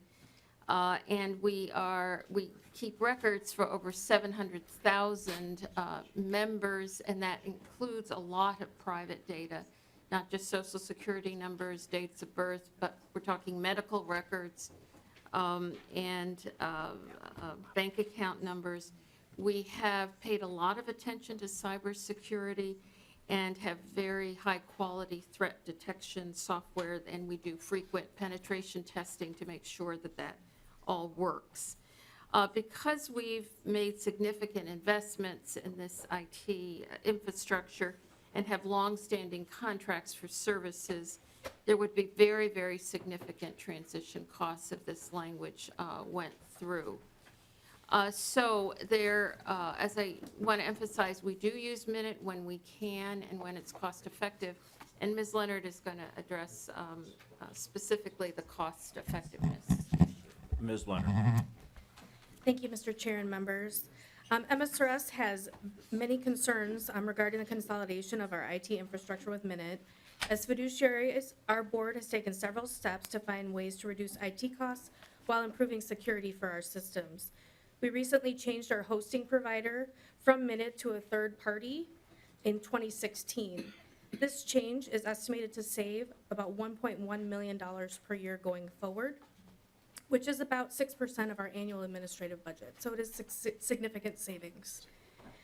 In addition, as a result of this change, we've been able to achieve redundancy for multiple environments in our pension administration system, a disaster recovery site, including failover tests, enhanced security of private data or personally identifiable information of our members at a lower cost. This redundancy allows our pension administration system and participant website to be considered highly available in IT terms, resulting in more reliable service for our members. In addition, the contract with the hosting provider includes service level agreements with financial penalties for non-performance. All of the items that I've described above, high availability, enhanced security around PII, disaster recovery testing, and service level agreements weren't included in our prior hosting arrangement with Minute. MSRS is a smaller agency when compared to other state agencies, but has significant financial obligations that must be paid each month to benefit recipients and contributions that must be collected from multiple employers throughout the state. Minute is responsible for IT services for all executive branch agencies. Most are much larger in size than MSRS, which results in MSRS being a lower priority, and Minute was only able to provide best effort SLAs for MSRS. Thank you for the opportunity to testify.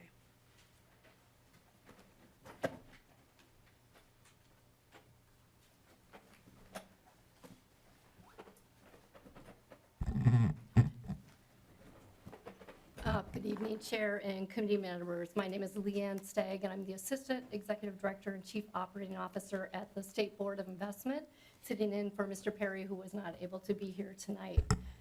So, as you've heard, the SBI invests pension, state operating, cash assets, and other trust fund assets, which at the end of 2016 was valued at just over $80 billion. So whenever the SBI can, we have used Minute Services. We use their email system because it met our requirements and we found it to be cost effective. However, the SBI has established and maintained our own infrastructure system to ensure the payment of critical, time-sensitive, and very large payments. So if you take a look at the pension payments that was mentioned earlier, we invest all of the assets, obviously, but every month, at the first business day of the month, we have to make sure that we have $350 million in cash available to make those pension payments. If there were a problem with the software that we use to make that cash available, we would need to take immediate corrective action, have somebody right there to correct it, so that some 200,000 pensioners would receive their pension checks on time. Similarly, the SBI invests $10 billion of the state's agency operating assets that they don't need immediately for their operations. Again, if we did have a problem with software that transfers some of the assets, if you're making $350 million to $550 million on average a day of trades, you can see that we potentially could be missing some very large opportunities on the investment side and potentially face some fines with failed trades as well. So just to give you an idea, even missing out on a few tenths of a percentage point on investment income translates into real money when you're talking about a portfolio of $10 billion. So, for example, missing out on investment opportunities of just 0.3% over a year would translate into $30 million in lost investment income for the portfolio. So again, because of the critical nature of these and time-sensitive nature of very large payments that we're responsible for, the SBI has determined it's most appropriate for us to maintain our own infrastructure and to provide the immediate recovery we would need of any of those systems that transfer dollars for us.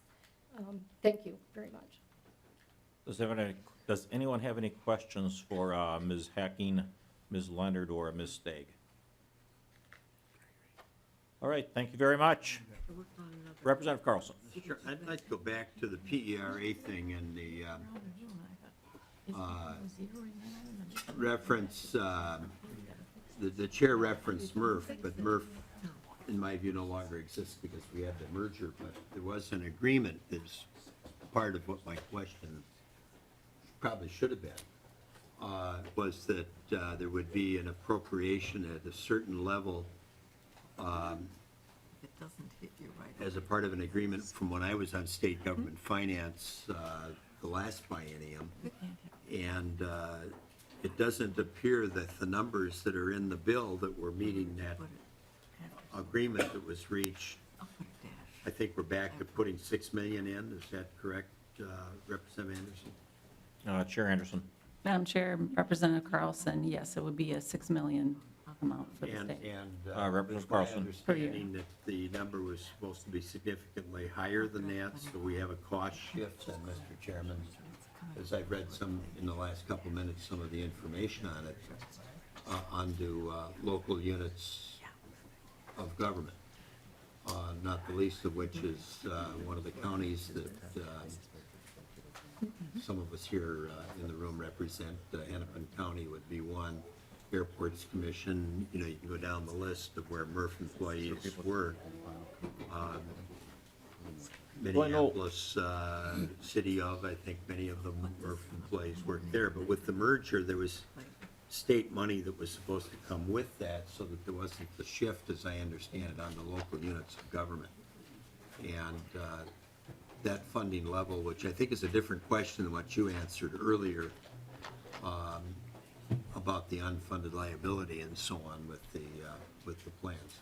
Well, I know, Representative Carlson, that last year, or perhaps it was the year before, there was a discussion of not putting as much money into MRF each year as we had been putting in because there was a significant surplus or less liability than had been expected, and that was something that eventually all parties agreed on to have a reduction that year. I don't think the reduction that year was as much as the actuary had said at that time that we could take. But Chair Anderson, I don't know if you can say more about this issue? Sure, Mr. Chair, and you are correct. The actuarial study came back and said that we didn't need the amount that was originally estimated when this was first put before the legislature. And so we now are adjusting the state share because it's, you know, we have a less amount of a cost to us as an entity overall when it comes to this. So we're reflecting that savings for the state, and that's what's part of this bill. And I think if I recall correctly, Chair Anderson, a lot of that was that there just was better than expected investment performance in the MRF fund, so it had accumulated more assets than had been originally predicted. Is that correct? Correct, Mr. Chair. Okay. Representative Carlson. Mr. Chair, well, it's my understanding that 2 years ago,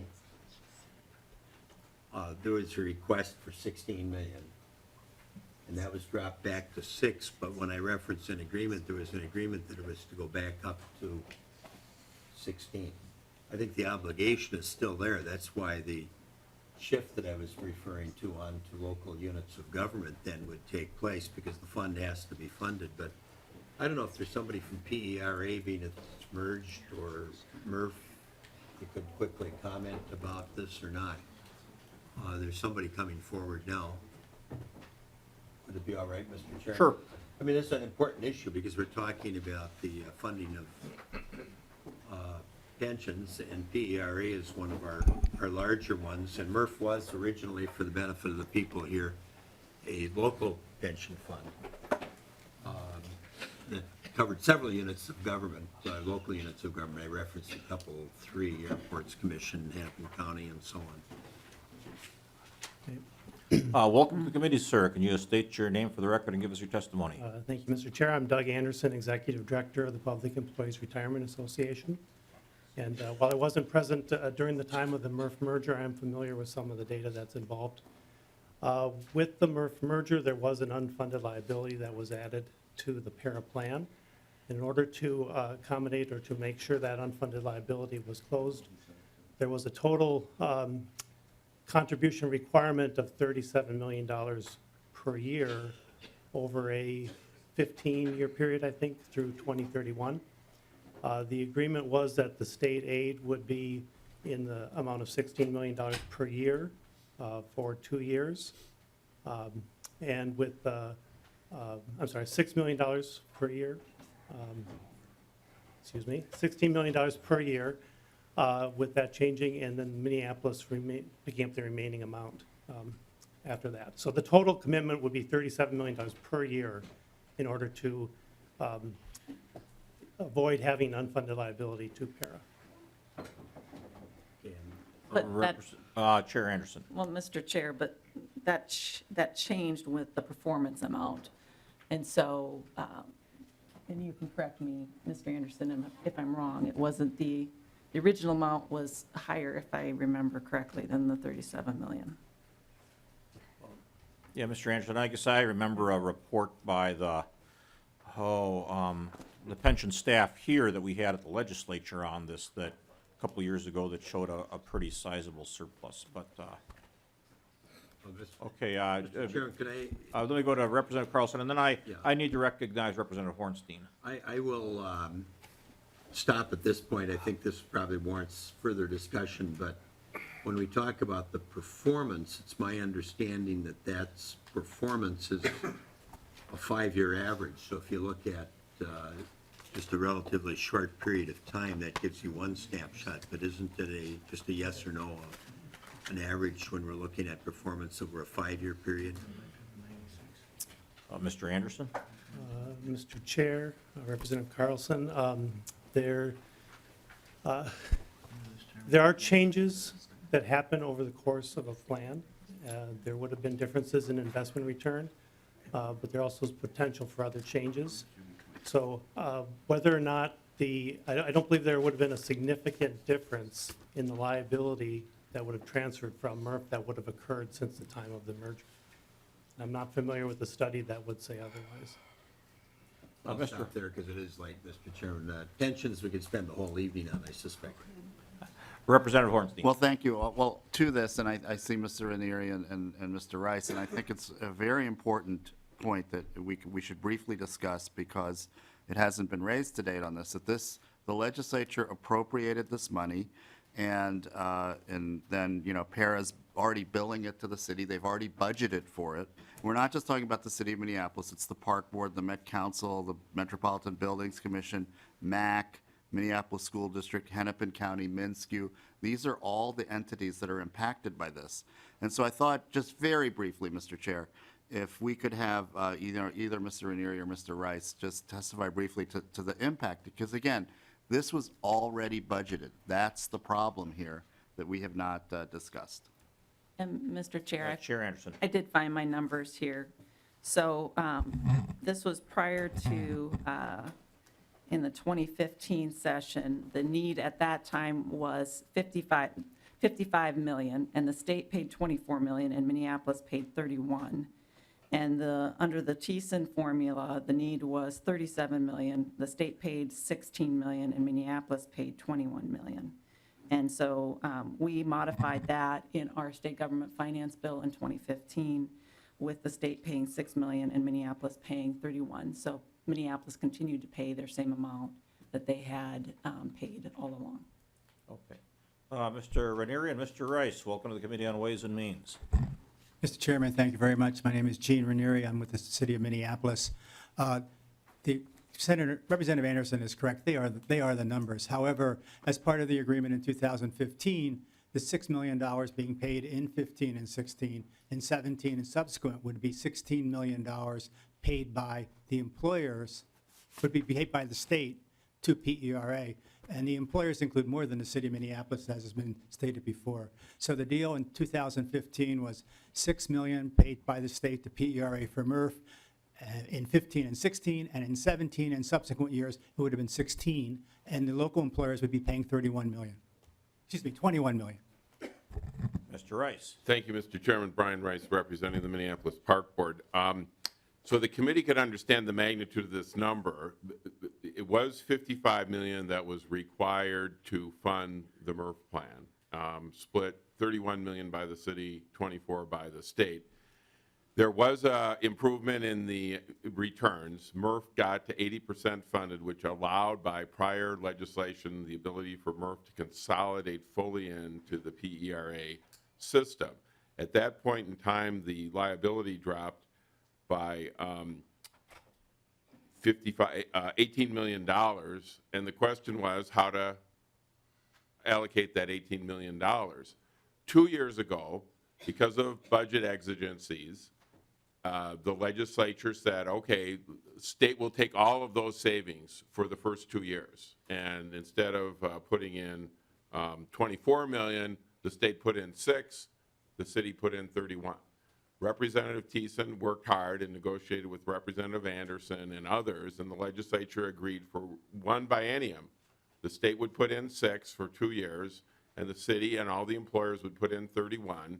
And then, starting this upcoming biennium, the state would put in 16 million, still a pretty big savings from the 24 they had before, and the city would take a reduction from 31 to 21. So over time, the state would have saved more percentage-wise than the state. So the issue was this. I represent the park board. We got a letter from Para saying that here's your bill for 17 and 18. And the bill was based on the state putting in $16 million. Now Representative Anderson's bill takes that $10 million away, and the park board, the school board, Hennepin County, MAC, MnSCU, Met Council, the city of Minneapolis school board is now being told, because if this bill passes, you're going to have to increase proportionately your share of this pension bill by a lot of money. In the case of the park board, it's 2% of our budget now. Going through the year, by the time it's paid, it's going to be about a 5 or 6% increase of our total spending. So we'll have to pay $1 million more. The city is $5.4 million. The school board is $2.3 million. And all of the budgets have been set. The tax levies were done last fall, all predicated on the legislation that passed 2 years ago. And we really think it's very unfair. A deal was struck just 2 years ago that allocated these savings between the state and the employer jurisdictions, and now when it comes to pensions, this bill changes that deal. And it basically, at the end of the day, if the state adopts this, all of the savings will accrue to the state's benefit. And you could do that, you're the legislature, but given the history of how these negotiations happen and how the parties put in money and the reliance that were made, we really think it's very, very unfair. And this issue was heavily litigated or fought over just 2 years ago. We came to what we thought was a fair resolution. Paul Thiessen was involved in it. We understand there are some issues with the budget, but in a time of surplus, really reneging on a pension commission is something, and 35 years of lobbying on pensions, I have not seen done. And even at the time, 2 years ago, the director of Para, Mary Vanek, suggested that it would have been wise for the legislature not even to delve into this issue until there could have been some more certainty, but you did. And basically, the bill before you would change the arrangement that was just made just 2 years ago. Chair Anderson. Thank you, Mr. Chair. And just so members are clear, so in the original deal, the city paid $31 million. Under the 2015 deal, the city paid $31 million. Under this bill, the city will pay $31 million. It doesn't change that. Okay. Other discussion, Representative Hornstein. Well, thank you. I don't know if we can just wrap this up now, but I don't know if Mr. Ranieri or Mr. Rice would want to respond to that. If I could, Mr. Rice, sure. Mr. Chairman, the deal made last year was that this year the city would pay only $21 million. When the circumstance was presented, Representative Anderson is right. It was $31 million until the consolidation 80% hit. Then there was a discussion. The city agreed to pay. It's not just the city. It's the city, the park board, the school board, Hennepin County, MAC, the airport commission, MnSCU, and 3 other employer jurisdictions, adding up to $10 million, said, okay, for 2 years, we'll pay $31 million. But the deal the legislature made last year is starting this biennium, starting fiscal year 18, the cities will pay 21 and the state will pay 16. So just to be clear, if you pass this bill tonight, you're reneging on the legislation that was written into law as statutory appropriation, and you're telling all those jurisdictions the letter that PRA gave you in December saying, here's your bill for 17, increase it by your share of $10 million. So you're breaking the deal, in my opinion. So, Representative Hornstein? yeah, and I think I'll just emphasize this is really just a question of promises made, and promises need to be kept. And again, this money has already been budgeted. So I hope this can be corrected.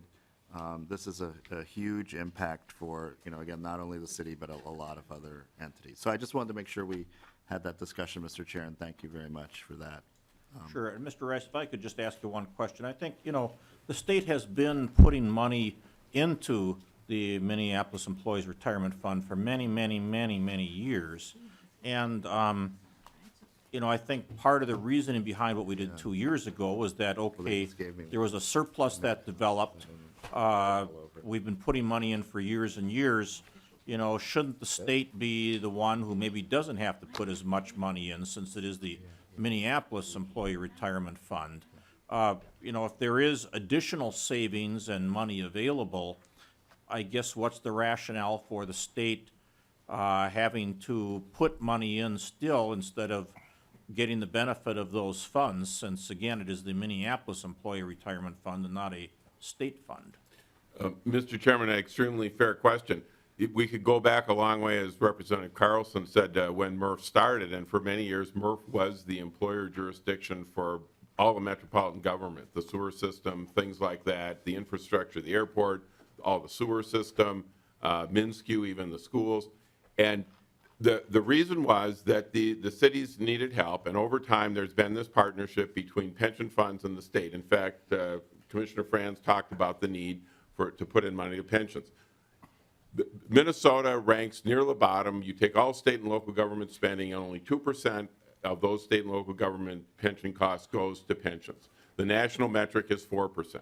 You don't put enough money into pensions as it is, and what this, in terms of the partnership and things like that, and these were arrangements going back to 1978 when the state closed MRF. There was a view that there was a shared responsibility on how to handle these pensions. The state didn't want basic pension members anymore. They wanted people coordinated with Social Security. The cities, all these employers said, nobody gets the basic pension anymore. They have to be coordinated with Social Security. The new members go into PARA. PARA then picked up their cost, and all the cities around the state shared that obligation. Minneapolis, the MRF plan was isolated. It got to the point of having some crisis funding. They worked out an arrangement where MRF was basically adopted by PARA and set up as a separate account. And then when it got to 80%, people felt confident enough that we could trigger a consolidation, bring MRF into all of the PARA system so that MRF would not be a burden on anyone else's employer group, your group in St. Paul or Representative David's down in Fillmore County, so that that arrangement could be fair, that people outstate wouldn't say Minneapolis employees are taking our money or diminishing our pensions. And all of these negotiations resulted in this balance that was reached last year when the numbers were recalibrated, and 2 years later, the recalibration is being thrown out the window. And I think we could go back on pension commission hearings, state government finance committee hearings, and everything else on why all these we got to where we were. And I think everyone thought this issue was settled 2 years ago in a fair and equitable manner, and with the state getting significant savings from where they were at when the state was at 24 million, and getting reduced down to 6 initially and then down to 16. So it's a matter of how you do it and what you consider fair. Okay, thank you. Representative Carlson? No, I was done. Oh, okay. All right. Other questions for Mr. Rice or Mr. Ranieri? Representative Hornsby. Well, and I see the state auditors here, and I think that she wanted to briefly testify, so I hope that we can accommodate her. Okay, I guess we weren't notified of her, but if she wants to, I guess we can bring her down.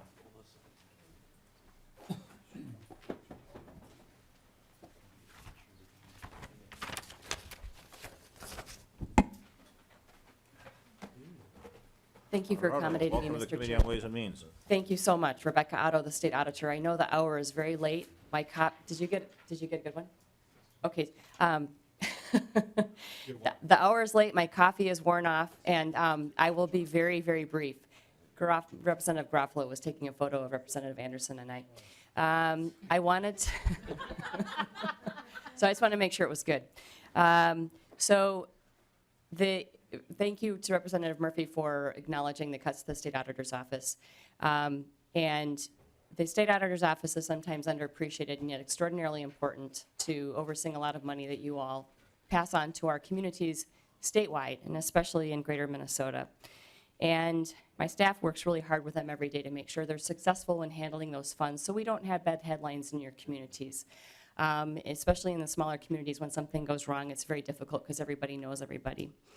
And there are cuts to the divisions. I'm not sure what work we won't do with some of the cuts that are going to occur. We are seeing issues with audits being conducted by private firms right now. And the skill set of my staff is needed more now than ever. And we just issued a report the other day called Assessing the Adequacy of 2015 County Audits Performed by Private CPA Firms. And we found over 130 deficiencies in 8 audit reports conducted by private firms on counties. And it's of grave concern to the state. So they're not meeting the standards that are required, national standards. And there's been a lot of statements made that these audits meet the standards, they're of the same quality, and they are sufficient, and they're just lower cost. But what we found out now is 130 deficiencies in 8 reports, and 2 of the audit reports for 2 counties will need to be totally redone. I wanted to bring that to your attention because it is of grave concern to the state and to the taxpayers of the state to make sure there is accountability and a strong independent watchdog that is there on behalf of the people.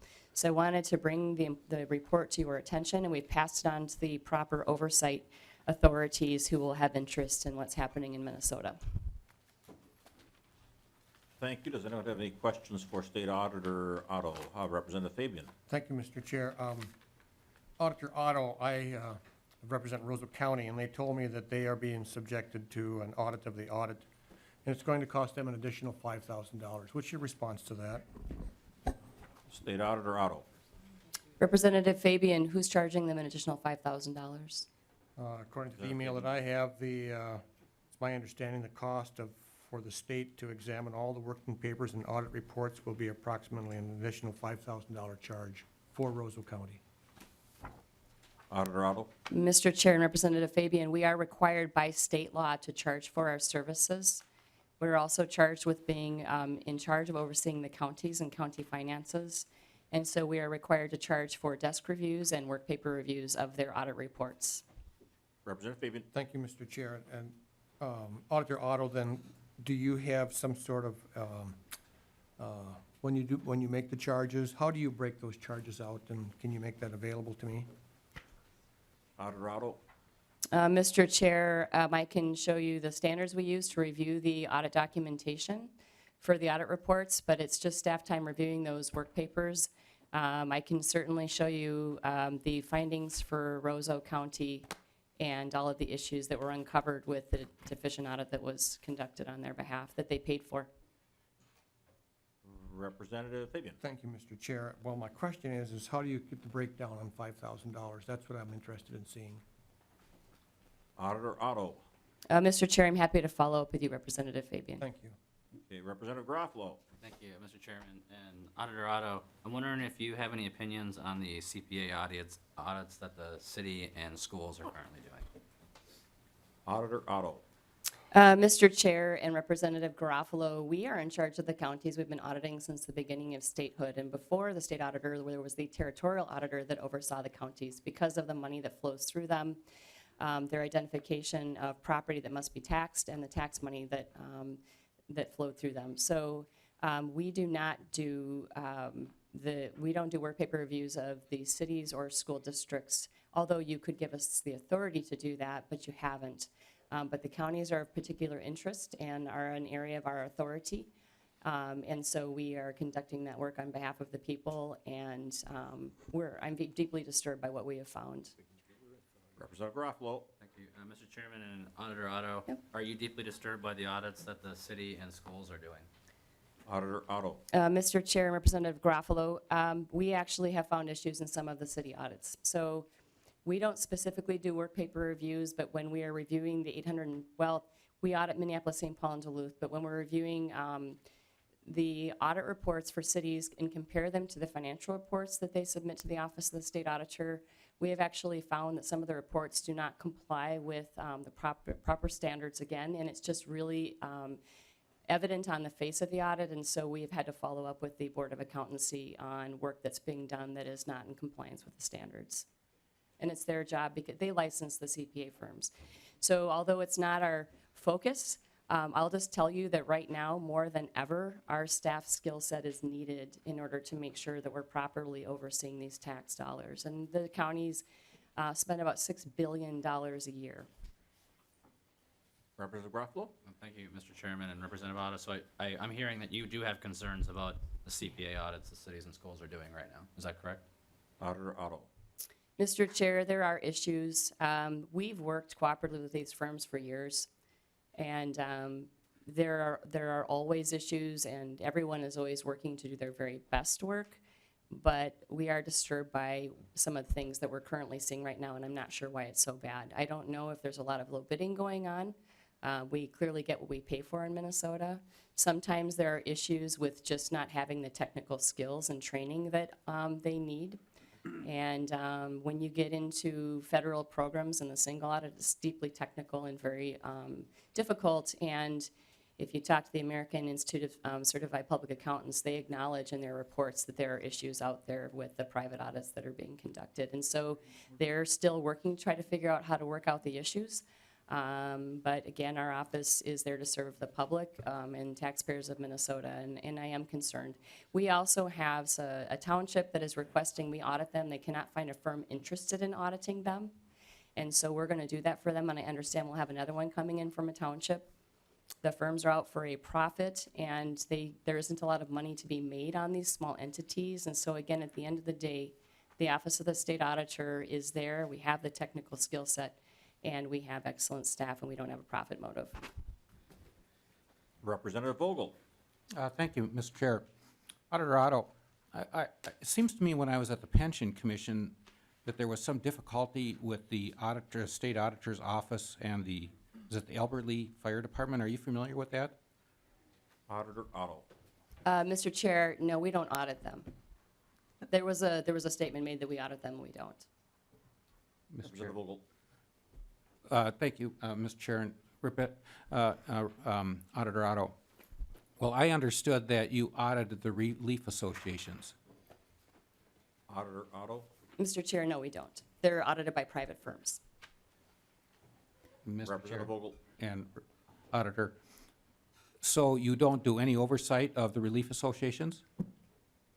Auditor Otto. Mr. Chair, Representative Vogel, they're audited by private firms. They report their financial information and investment information to the office.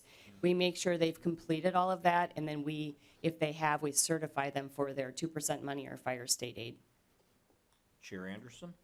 I can maybe help out Representative Vogel. So we heard about this in the Pension Commission, and what the issue was is the city of Albert Lee was informed by the state auditor's office that they didn't have to do these certain steps as part of their volunteer fire relief pension fund.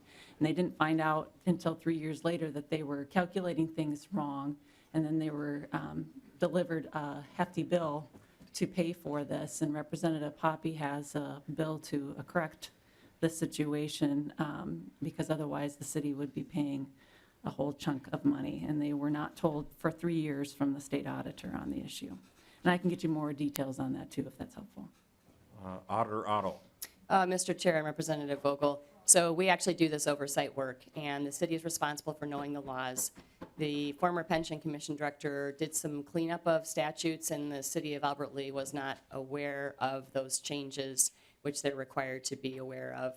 When we become aware of an issue that is not in compliance with the law, we can't certify for aid. So that's the situation, and the city of Albert Lee has additional information, and there's copies of the letters they received.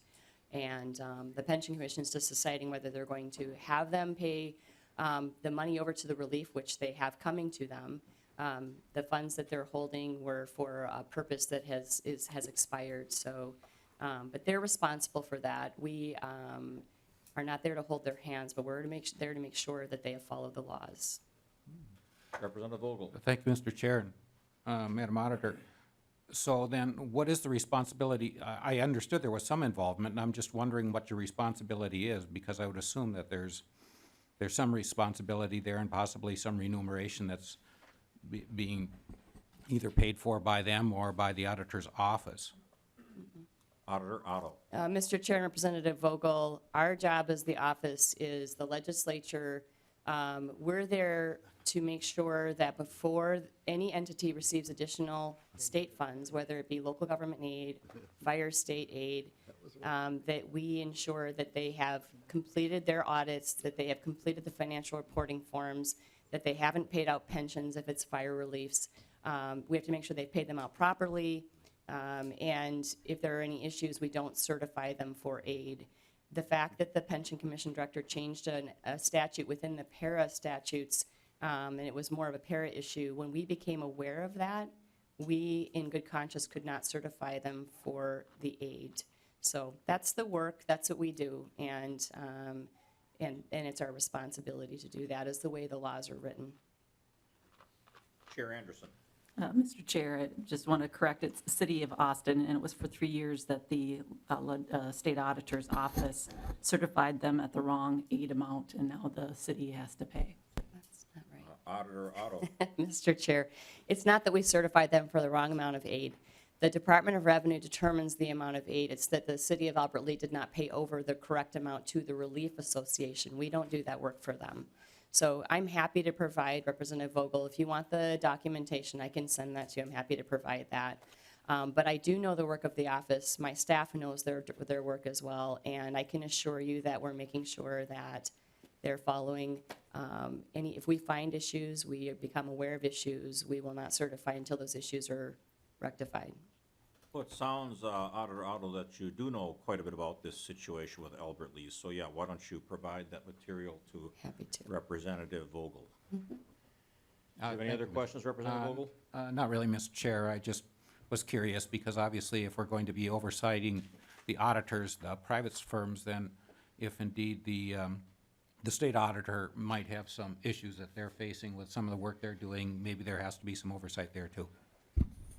Any other questions? Representative Drazkowski, then Fabian. Thank you, Mr. Chair. Auditor Otto, are you going to make public the concerns that you have with the counties, or can you share those with the committee and certainly Chair Anderson? Auditor Otto. Mr. Chair and Representative Drazkowski, I'd be happy to, and I'll give you a copy of this if you would like. And it's got the 130 deficiencies that we found in terms of not following the national standards. And also the counties that are going to have their audits totally redone, as well as 5 counties that are going to have their reports reissued after additional work has to be conducted by the firm. So I'm happy to get the report to the whole committee, and if you have additional questions, please let me know, but it is of grave concern for us. Representative Drazkowski. Thank you, Mr. Chair. Oh, Representative Fabian. Thank you, Mr. Chair. Auditor Otto, another question. What's a desk review? Auditor Otto. Mr. Chair, Representative Fabian, at 11:07 at night. A desk review is more of a high-level review, and we do those of the audits of the counties that we're currently not auditing. And it's just looking at the reports to make sure they're complying with the standards, that they're a GAAP report. And so that's a higher-level review.